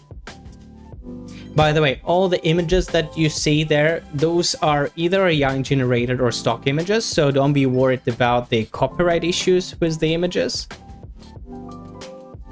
I should be honest with you, I really like how this part actually looks and how it actually puts this in an animation like one after another one. Looks pretty cool. Also, one more thing I wanted to show you is actually it not only adds the information on the slides, but if we look at the references to the slides or the notes of the slide, you can actually see that the slide references information from the following file and it basically links up the file for me.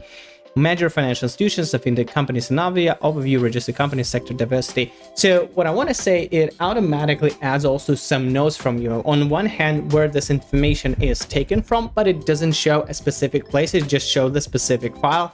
And sometimes it will add a few notes for you. So let's actually keep watching how the presentation looks.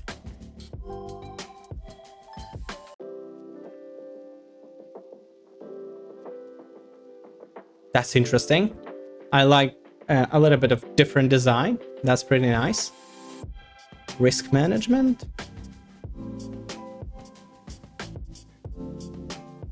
In corporate finance across the Baltics. I mean, there are many slides that I can see of similar format where we see the title slide, which is good, and then there is basically a different kind of either image on the top, either image on the right, and text is on the left. I like that it's not kind of consistent and it always kind of swaps, but I mean, generally pretty much the same. I would appreciate kind of a little bit more infographics or some icons on the slides. But again, maybe for some of you, that's going to be just enough. And I think generally these slides are looking okay. Yes, that's not the best design I've seen in my whole life. But I mean, for the most part, if I need to present something and I don't really have the time for the pitch deck design, that's going to be good enough, basically, to pitch it. What I really want to stress there is the information that is on the slides. Yes, this information has been taken from the documents we're referencing, but I want to tell you honestly, this is very high level information. So it might be the case that the information goes in detail about a particular topic, but this guy that puts the information on the slides, it just does a quick overview. Basically, it looks, as you can see right in here, there are different topics and basically there is like a one sentence in here. So what I sort of don't like about this one is that I really need to go and analyze what text has been put on the slides and edit the text in most of the cases, just because it sort of summarized significantly. And sometimes I would say I need a little bit more explicit information, and that's fine that sometimes there will be more text on the slide, but if the information is important to bring, rather than just shorten the slide and, do in a certain format that we have here. For example, there is a headline and there is some text going in one sentence after that. So I kind of like the design, how it looks, and it's good enough. It's not the best design, it's good enough, but the text that is actually used here, it is sort of very, very high level. So if I were to use this text, I would need to actually go and deeply kind of research what's been put on the slides, and maybe I need to add some additional context. That's probably kind of my view of that. So once the presentation is here, you can basically go and use it as you generally use it. I really like the animation kind of style features that they've been added, and I haven't seen any animations from any other presentation creators whatsoever on the market. So in this part, this is really, really good. And the other thing is basically adding notes to the slides. So sometimes if you're talking about like speeding on a public or somewhere, adding some additional notes that you need to be talking about on the slides is not a bad thing. So what's some other features that we can potentially use with this AI Copilot for Microsoft PowerPoint? You can go and hit create a new slide with Copilot. So you're going to say, create me a new slide about tech advancements in AI for corporate finance in the future. Okay? Again, we can reference a file, or we can give it just general instruction as we did it right in here, and it will basically generate me that kind of a slide. Once again, you've got this design ideas or design suggestions. This is an older feature, not related to the Copilot, but basically that's also an AI feature that will do the placements of some of the graphs or images that you already have on the slides, and you can choose the preferred version for you. I'll go with the standard one that is provided right in here, and I mean, it's a basic one. I mean, it's just okay. This information is not a reference to that file that we had before. This is information that AI has just came up itself. So once again, if you want to make sure that this data is totally legit and automation of routine tasks is what we want to be talking about in the industry, and this is a trend, then you need to basically check that. But you can use Copilot to create quick slides for you, as well as you can go right in here on each slide. It will have this icon pop up on the very top that will basically do the same thing. You can either create a new presentation with Copilot, you can create a new presentation based on particular file that we just had, you can add a slide, or you can also summarize this presentation. So let's summarize the presentation. All right, and now what it's going to do is basically going to do the summary as it would do with any other documents. I'm not going to read that, so this is just for you guys to generally know how this can be used for. And again, if you are receiving a PowerPoint presentation with a lot of slides, you can use this feature to summarize the presentation, so you don't need to go over all of the slides. Sometimes that might be very, very difficult to do. And once again, we can start a new conversation right in here and use our Copilot to search the web. We can use our Copilot with different images. We can attach any documents, view pre-created prompts from Microsoft, ask an agent if you have created one in the Copilot Studio, or we can just generally message whatever we want. For example, you can ask what questions might the audience ask about this presentation, right? And then it will help you out with that. So yeah, that's basically it. This is how Microsoft Copilot for PowerPoint works. You can create presentations, you can summarize presentations, you can create slides and presentations based on certain files, and you can chat natively straight in the PowerPoint. Hopefully that helps.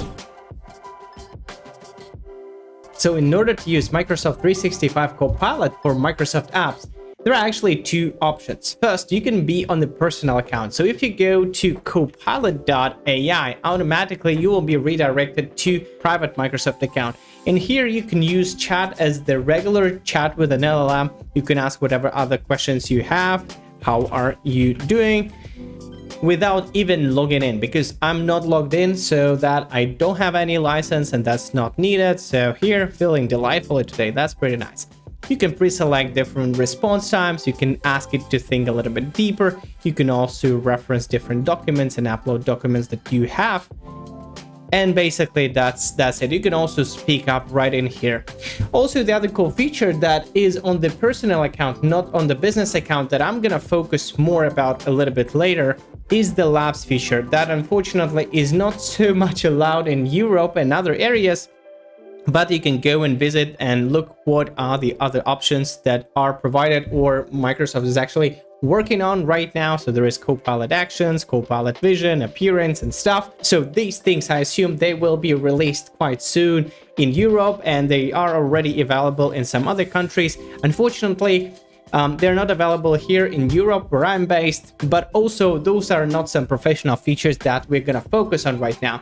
What we're going to be focusing right now, how we as a business can be more productive on a day-to-day basis. And now we're going to be talking about professional Microsoft license for business.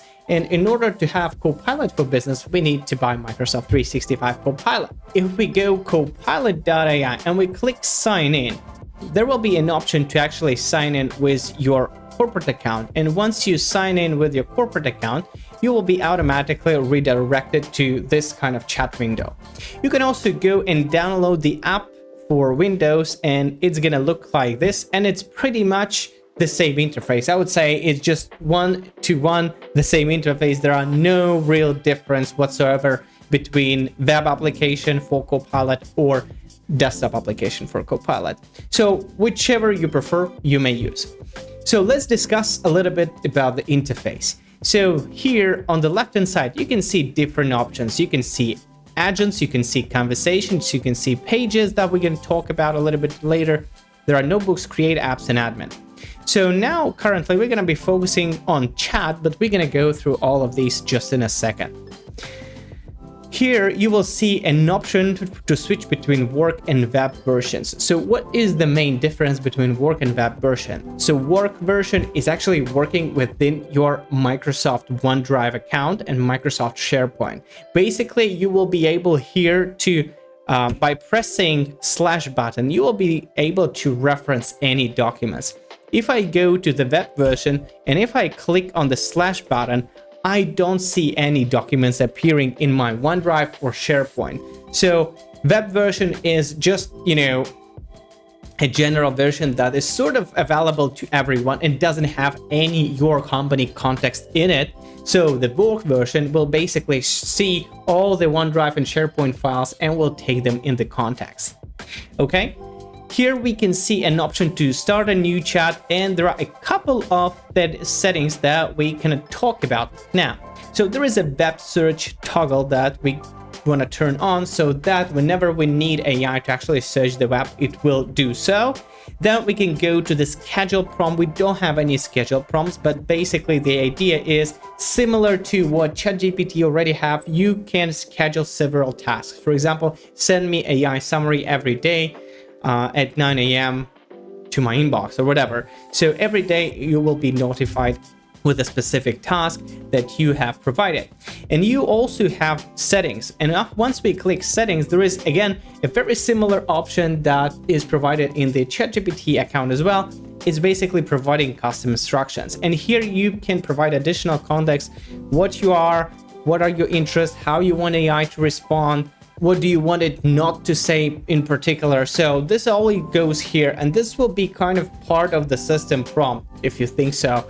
Whenever you're going to be asking Copilot any question, just before responding, it will take into account all your instructions, so you don't need to write them each and every time. For example, if you want to say, AI, do not hallucinate, you may write it once here and you will not need to edit it later and add to your prompts. For example, I'll go, do not hallucinate in your responses.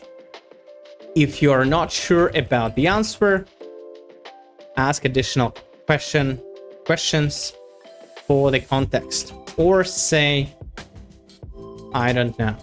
Okay. So now I've written it once and it will keep here forever. And whenever I start a new chat, my Copilot will have this context in the knowledge base. And then there is another thing, which is Copilot memory. And basically the memory will save all the information about myself. For example, I can go and say, I like playing football. Okay?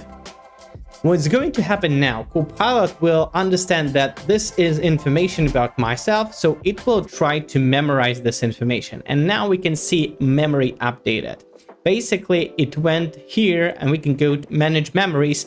And now we see that it has saved the information that I indeed do like playing football. So if you don't think this is the relevant information that it needs to take into account, you can delete that memory, or you can keep it if you're fine with that. And once again, whenever we would be prompting our Copilot, it will have this information in the context about yourself. It will have also custom instructions in the context as well. So make sure to keep that if that's important. If that's not important, make sure to delete irrelevant stuff so you can manage memories right in here. So that's kind of about the interface. And of course, here we have the chat option that we can ask any type of questions, and also we can add any type of content. We can reference our documents within the workspace. We can add additional documents right in here. And this is actually very nice. And it's a difference between the Copilot that we've used in different apps previously. If you haven't seen other videos,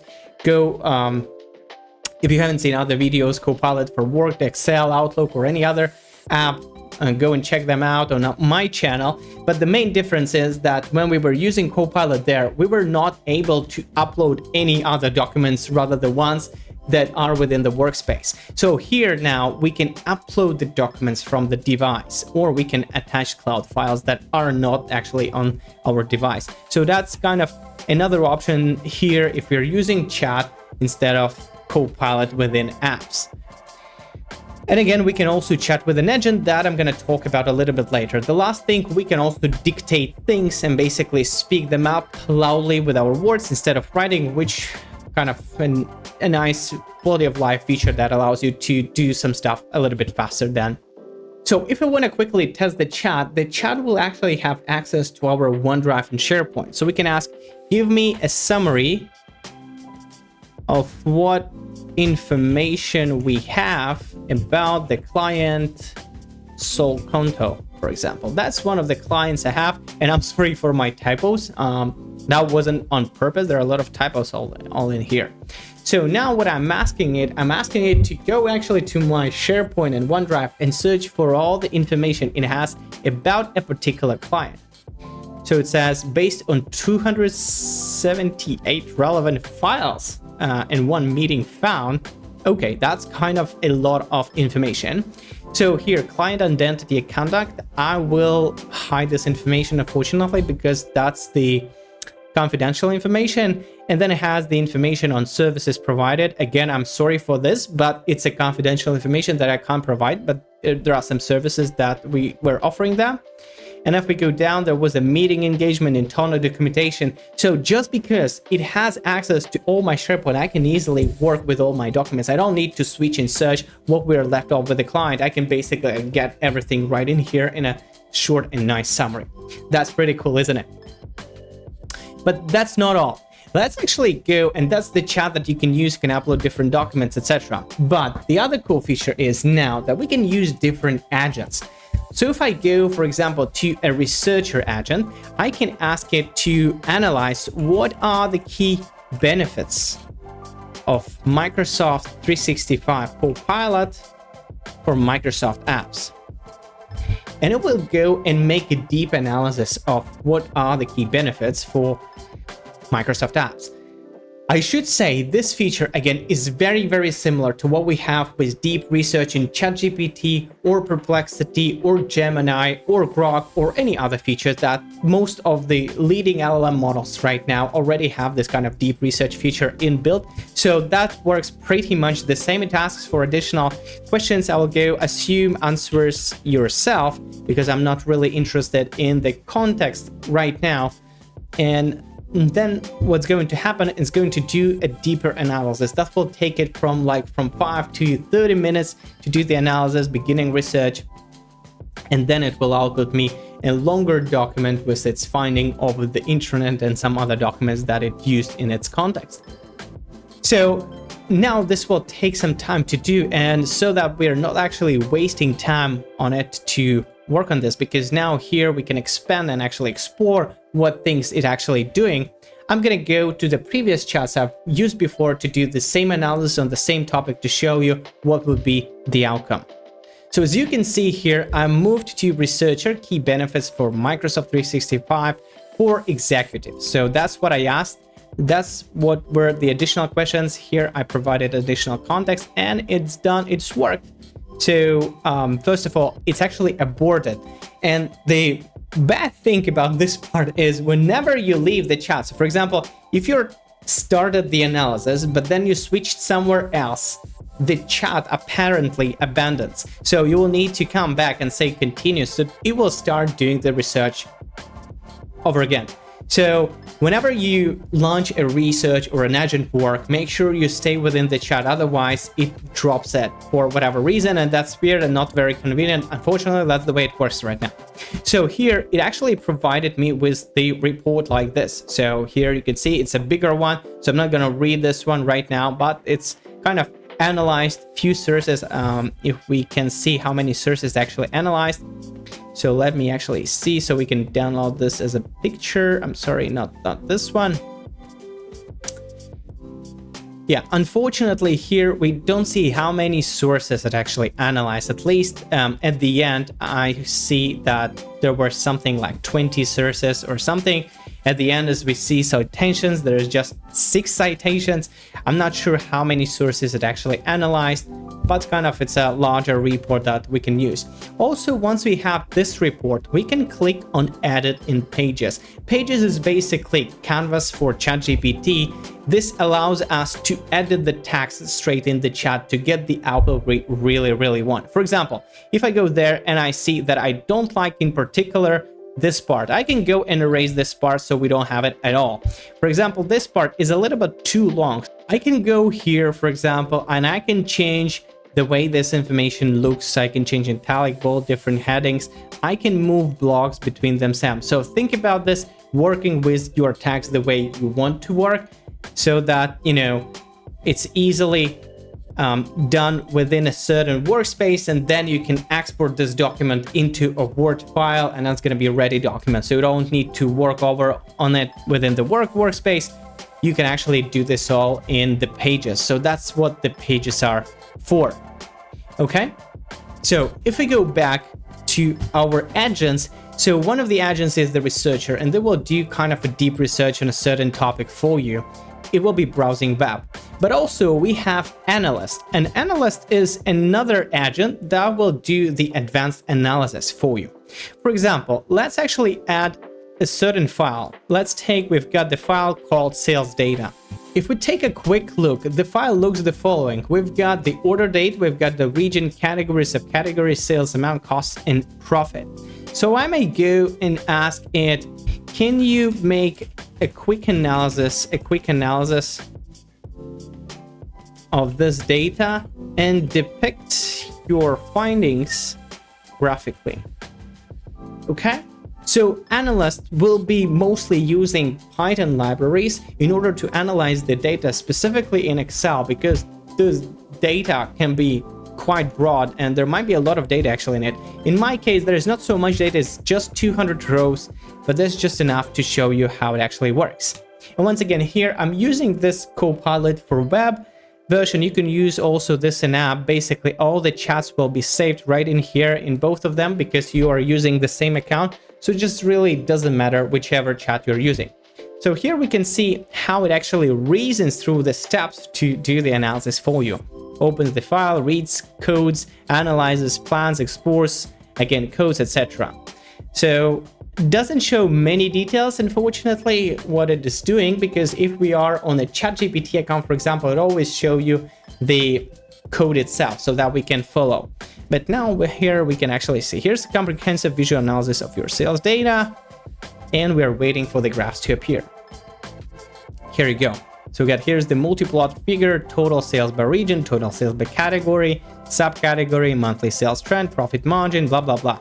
pretty nice. Again, the only difference probably there that those graphs are not really editable. Those graphs are as images. You can just export the graph, I guess, save image, and just, cut the right graph that you need. Again, if you want to check if the data is correct, you probably need to go to Excel and check it manually. Most likely, I should say this is correct data, like 99% this is correct, because it's using Python on the backend to do the calculations for you. Okay, so if you need any type of analysis, I suggest using this analyst feature, but also we can create an agent ourselves. So for example, we can go to create an agent and we should click configure. So let's imagine I'm going to ask my agent, MS Advisory, that's the name of my company, Advisory Assistant. So let's assume this agent helps us with email, helps with emails. Then we need to give instructions. And here your unique prompting technique comes in place. In my case, I'm not going to waste time on prompting here. I will just go, you're helpful and intelligent assistant that has access to all Maksims Sics emails, and you are going to help with the email content whenever needed. Okay, just very basic prompt. Here you have a limitation of 8,000 symbols, but I think that should be enough for the most cases. So now pretty cool part is that for the knowledge base in ChatGPT, we have to upload certain documents. And the difference here is that instead of uploading certain documents, we can give it access to all websites so that it can browse the web. We can give access to my SharePoint files, folders, and sites, my Teams chat, my emails, my Massive Advisory, which is my SharePoint or this OneDrive or SharePoint, I'm not sure. Probably that's the SharePoint account.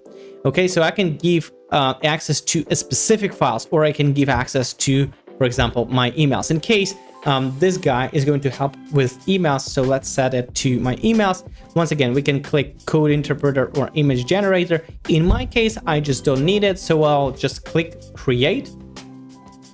And once you click create, basically we'll have an agent that will have a total understanding. Oh, okay, your agent can't be created because it may attempt to bypass guidelines. Oh wow, this is something interesting. Okay, so let me quickly check what it does not like. Help with emails. Let me try again. Okay, your agent was created successfully. That's nice. Probably a glitch on the first try. So now if we go to agent, we have a MS Advisory Assistant, so it tries to reference the previous chat, but I don't need previous chat, so let's actually use a new chat instead. And we can ask what were the most urgent emails in July. I don't particularly use this inbox for my business or my personal account. That's why there will be no big emails whatsoever, but there will be a few emails and I receive invoices, and then there was this pilot project that I was using as a demo. So that's why we have a few. So it says, okay, express pilot project decision, series of emails, blah, blah, blah, strategic confirmation, final push for local approval. These threats collected represent the most urgent communication, basically, that we were needed to kind of pay attention to, because other emails were just simply invoices or something like this. That is not that urgent or important to get the context for. So the cool part about this particular agent is that once you create it and provide additional instructions, how you want it to respond, what knowledge base it has, you may use this agent in any other app. So for example, if I go to Word and I will need to use Copilot here, I can click @ and you will see get agent. So now, apart from analyst or researcher, I will have a MS Advisory Assistant, and I can call this particular agent within this chat in the Word document that I have. So basically, I know that my MS Advisory Assistant will have access to all my emails. And if I need to use the context of all the emails here, is just much faster and easier. Instead of here typing and searching for a specific email, I can actually go and chat with my agent because my agent automatically has access to all the emails. So think about how you can build different agents across your Microsoft workspace that have access almost to all of the data, and you can use it in almost like any application. That could be like very, very unique. You can even have few agents working for you, responding, having access to different files, and basically all over the workspace account referencing each another. That's pretty unique. That's kind of amazing feature that you have here, and you don't have in ChatGPT, because if you have it dynamically linked to all your emails, you don't need to manually update after each email comes in. Basically, it will have the live data, live information, and if you need the information about today's emails, that's all in. That's all in here. So that's pretty cool, and that's why agents are so powerful, because they work across the whole organization and the whole workspace. All right, so let's move on. We've talked a lot about the agents here. So you can have conversation, and those are basically previous conversations that you had before. I'm not gonna stop there. Pages, we already discussed that, so let's keep the pages. When we talk about notebooks, you can create notebooks, but there are no really much AI features in it, so I'm gonna skip that. But where I'm gonna stop is the create functions for sure. So the create functions are sort of unique because they allow you to create visuals in much simpler format than you can create them in ChatGPT, for example. And let's start with the simple examples. We can go and create an image like this, and here we can just describe the image style that we want. We can do the brand color, and you can see different examples here and inspire yourself as well. But we're gonna start with the poster, because sometimes for us, especially in marketing, we need to do a lot of posters for ads, we need to do posters for promo posts, we need to do posters for stories, and that usually takes a lot of time because you need to coordinate this with the designer. So here, what is pretty cool, you have a few examples that you can already use right in here. For example, I can go and say, I want to use this example. So in this example, it already provides you with fill in the words that you need to place in order to generate the poster you actually want. For example, a poster that reads, AI agents are here. Say hello to Flow by AI. That's another company that focuses on AI services in my business, crafted to deliver automated agents that do work faster and cheaper than humans. So what we want to include on the poster, let's include minimalistic waves, blue tone, patience, whatever, I don't know, with with dots and waves, whatever. Let's do with dots and waves, put right in here. And let me say all under a clear, minimalistic, again, design in a Vaporware style, whatever this is. We can actually add this prompt, but here, what is another thing pretty cool is we can pre-select different colors that we're gonna use here, or we can create a brand kit again with our own colors. I'm just gonna use the pre-selected colors for this example, and let's go in and generate the poster and see how that actually works. Let's hit create. Basically here you can see a few other examples that I've used before to generate the poster for me. But now we're going to generate something like this. Okay, so AI agents are here, and the future is automated, and it created, let me go, you can click edit basically. And the cool part about the designing posters in the Copilot app is that everything is editable. Because if you generate such a picture or such a poster in ChatGPT, it's not editable, it's just a picture, and you will need to use third-party apps to edit the image. Instead, here in Copilot, that's all editable. So I can go and say, amazing work, and it automatically right in here. I can pre-select different styles, I can pre-select different fonts, I can transform it, brand it the way I actually want, and it's all editable straight in here. And it's really, in fact, in the way I kind of envisioned how it should work. You can even go and transform the picture, you can channelize the style, you can generate different picture, etc. So let's do brutalist style, for example. Let's see if it makes it any more brutal than it is right now. Okay, so let me take a look. So this is what is generated. So if you don't like the first design that is generated, you can pretty much change it right in here, and you have different options. Again, if you don't like it, you can regenerate, etc. That's pretty cool. That makes it so much easier to generate poster marketing material without you kind of wasting a lot of time with a designer. And if you don't like what it generates, that's an amazing kind of sketch that you can send to the designer and add your specifics later if you don't like the specific designs they create. Oh, and by the way, if we generated posters and we like a particular design, we can go, of course, and download the poster. So once we click download, it will save it as PNG, and you can later on use it for your own purposes. Okay, let's take a look at the another option. So you can also create different videos. For example, we can go and say, create a video and a group of people in conference room working actively on a project. Everyone is discussing stuff and one person stands and does something.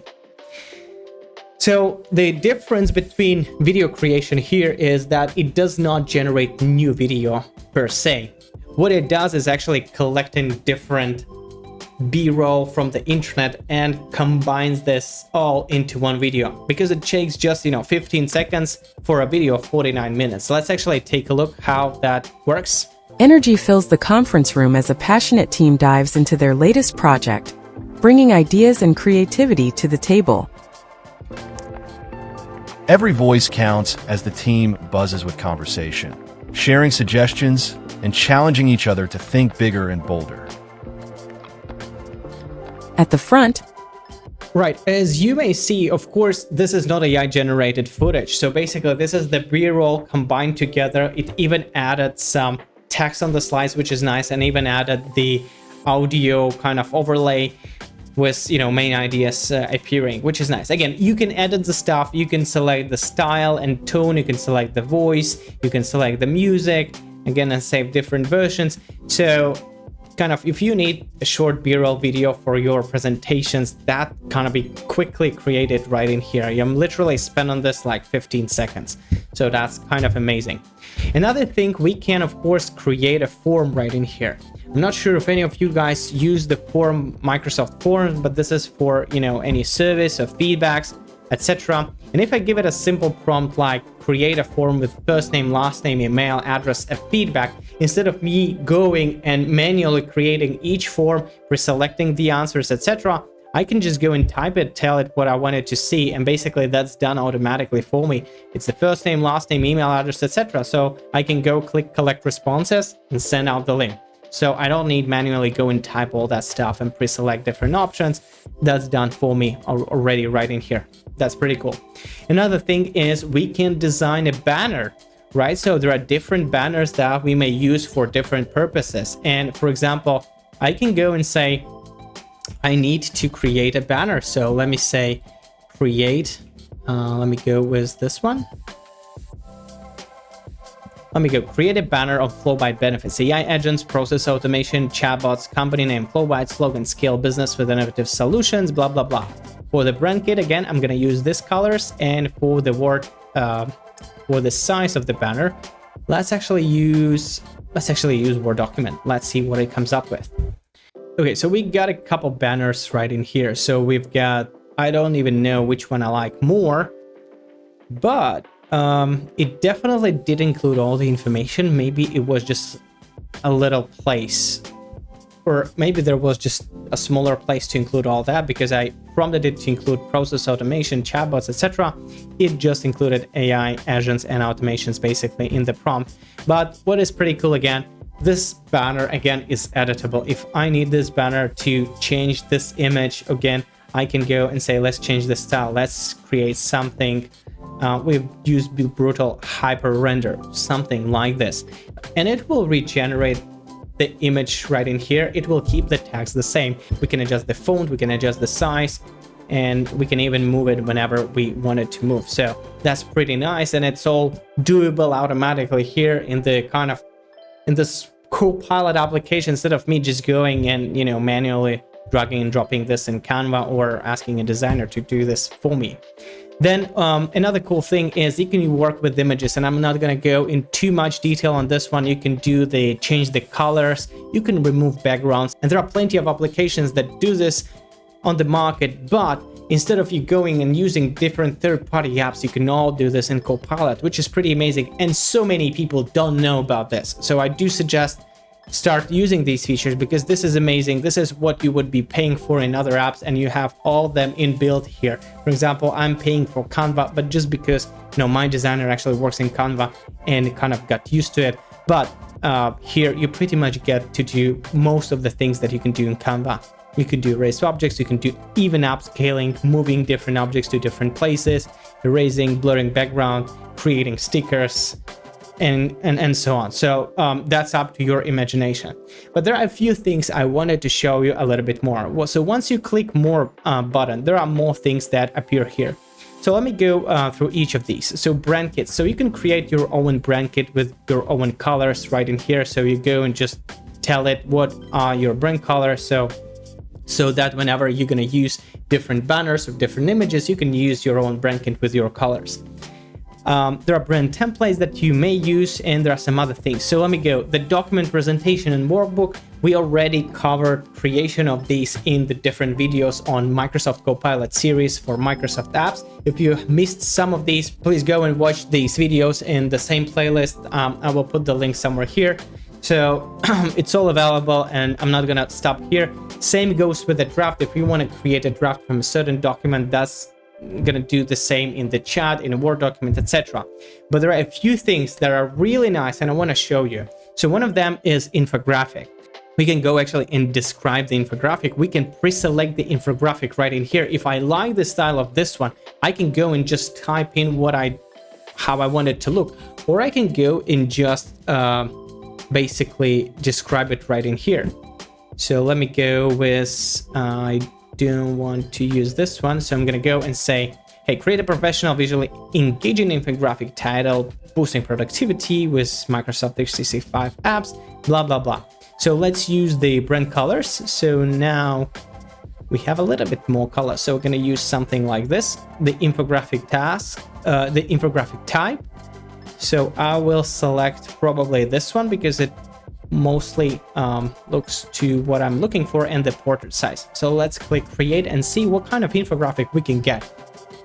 So basically I just provided with the information I need to put it on the infographic about Microsoft Copilot, and automatically, look at this, how amazing it is. It actually puts its own slide, and these infographics look so amazing. You can pretty much create few infographics and put them as a post on your LinkedIn and put them on social media. So much easier. All the icons, all the colors, all are here, and it's all editable. This makes it so much easier to work with any kind of design. I like this feature so much.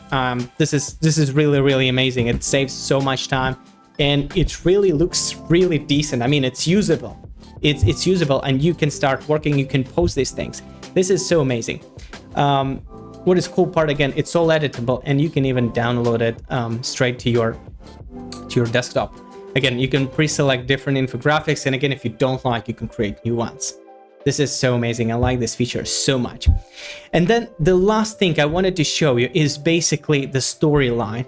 And you may have seen some of the posts on LinkedIn like this. For example, there is Sean Mooney, why I still build in Excel. And there is one, transparency, flexibility, sort of nicer design, which is probably was manually created, I guess, because that's what usually people mostly do right now, or do this in Canva. But here you can create a storyline right inside the Copilot and use it as it is. For example, here there are 6 slides or 5 slides about vibe coding, or in different format, or what Stoicism taught me about work. There are like 5 pictures like this, but I would usually prefer more of something like this. So we can go and say, for example, create a story outline, and we're gonna go and use again our own story. Create a story. What is Copilot 365 apps and how it works? Include details, Word, Excel, PowerPoint, blah blah blah. So let's use again the style, and for the style we use something like modern minimalism.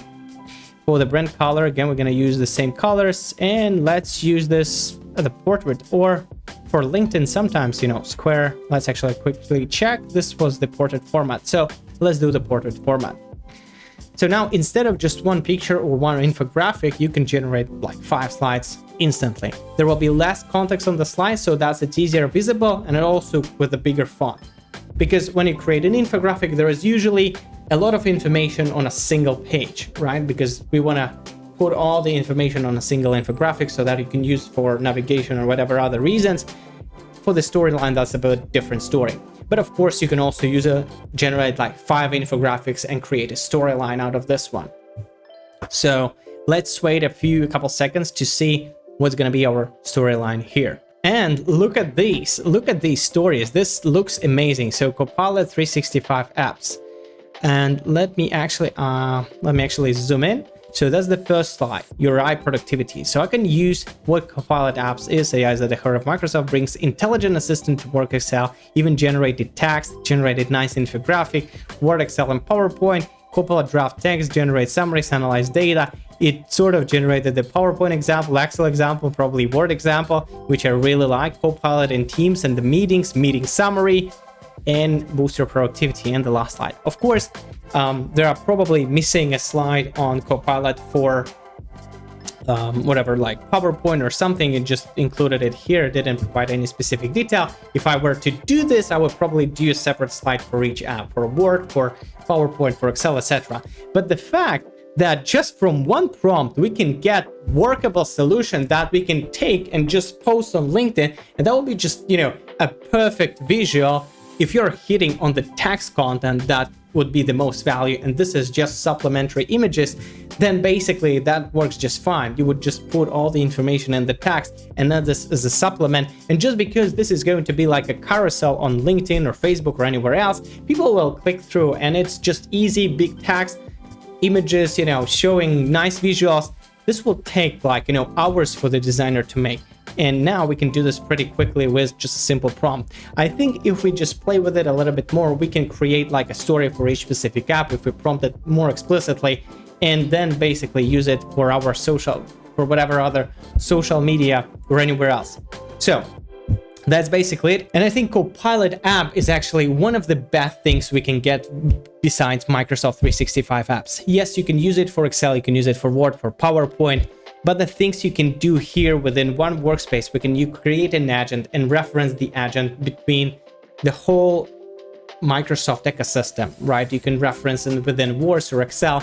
The fact that we can actually use and create and design so many things, just natively telling what we want to do, instead of us learning the prompting techniques to create sort of similar design in ChatGPT or any other apps, we can do it with plain language, with simple prompting techniques right inside Copilot. And so many people don't know about this. So many people don't know that you can create audio overviews of your files in Word and then save it.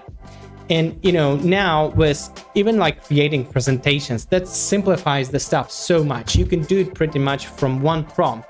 And this will, you know, significantly boost the productivity. We're living in the exciting time and era of, if you're not learning how to use this stuff, think about other people that will generate, you know, tons of, you know, such images, brands, posters, stories, whatever other things with AI. It just makes it so easier, like even presentations. Because I believe that consistency actually beats perfectionism. And if you can produce content or information or projects at scale, because AI actually allows us to do at scale. Like, you know, a couple years ago, this will take us, you know, a few days to develop a storyline, a few days to design a storyline, a few days to research the information.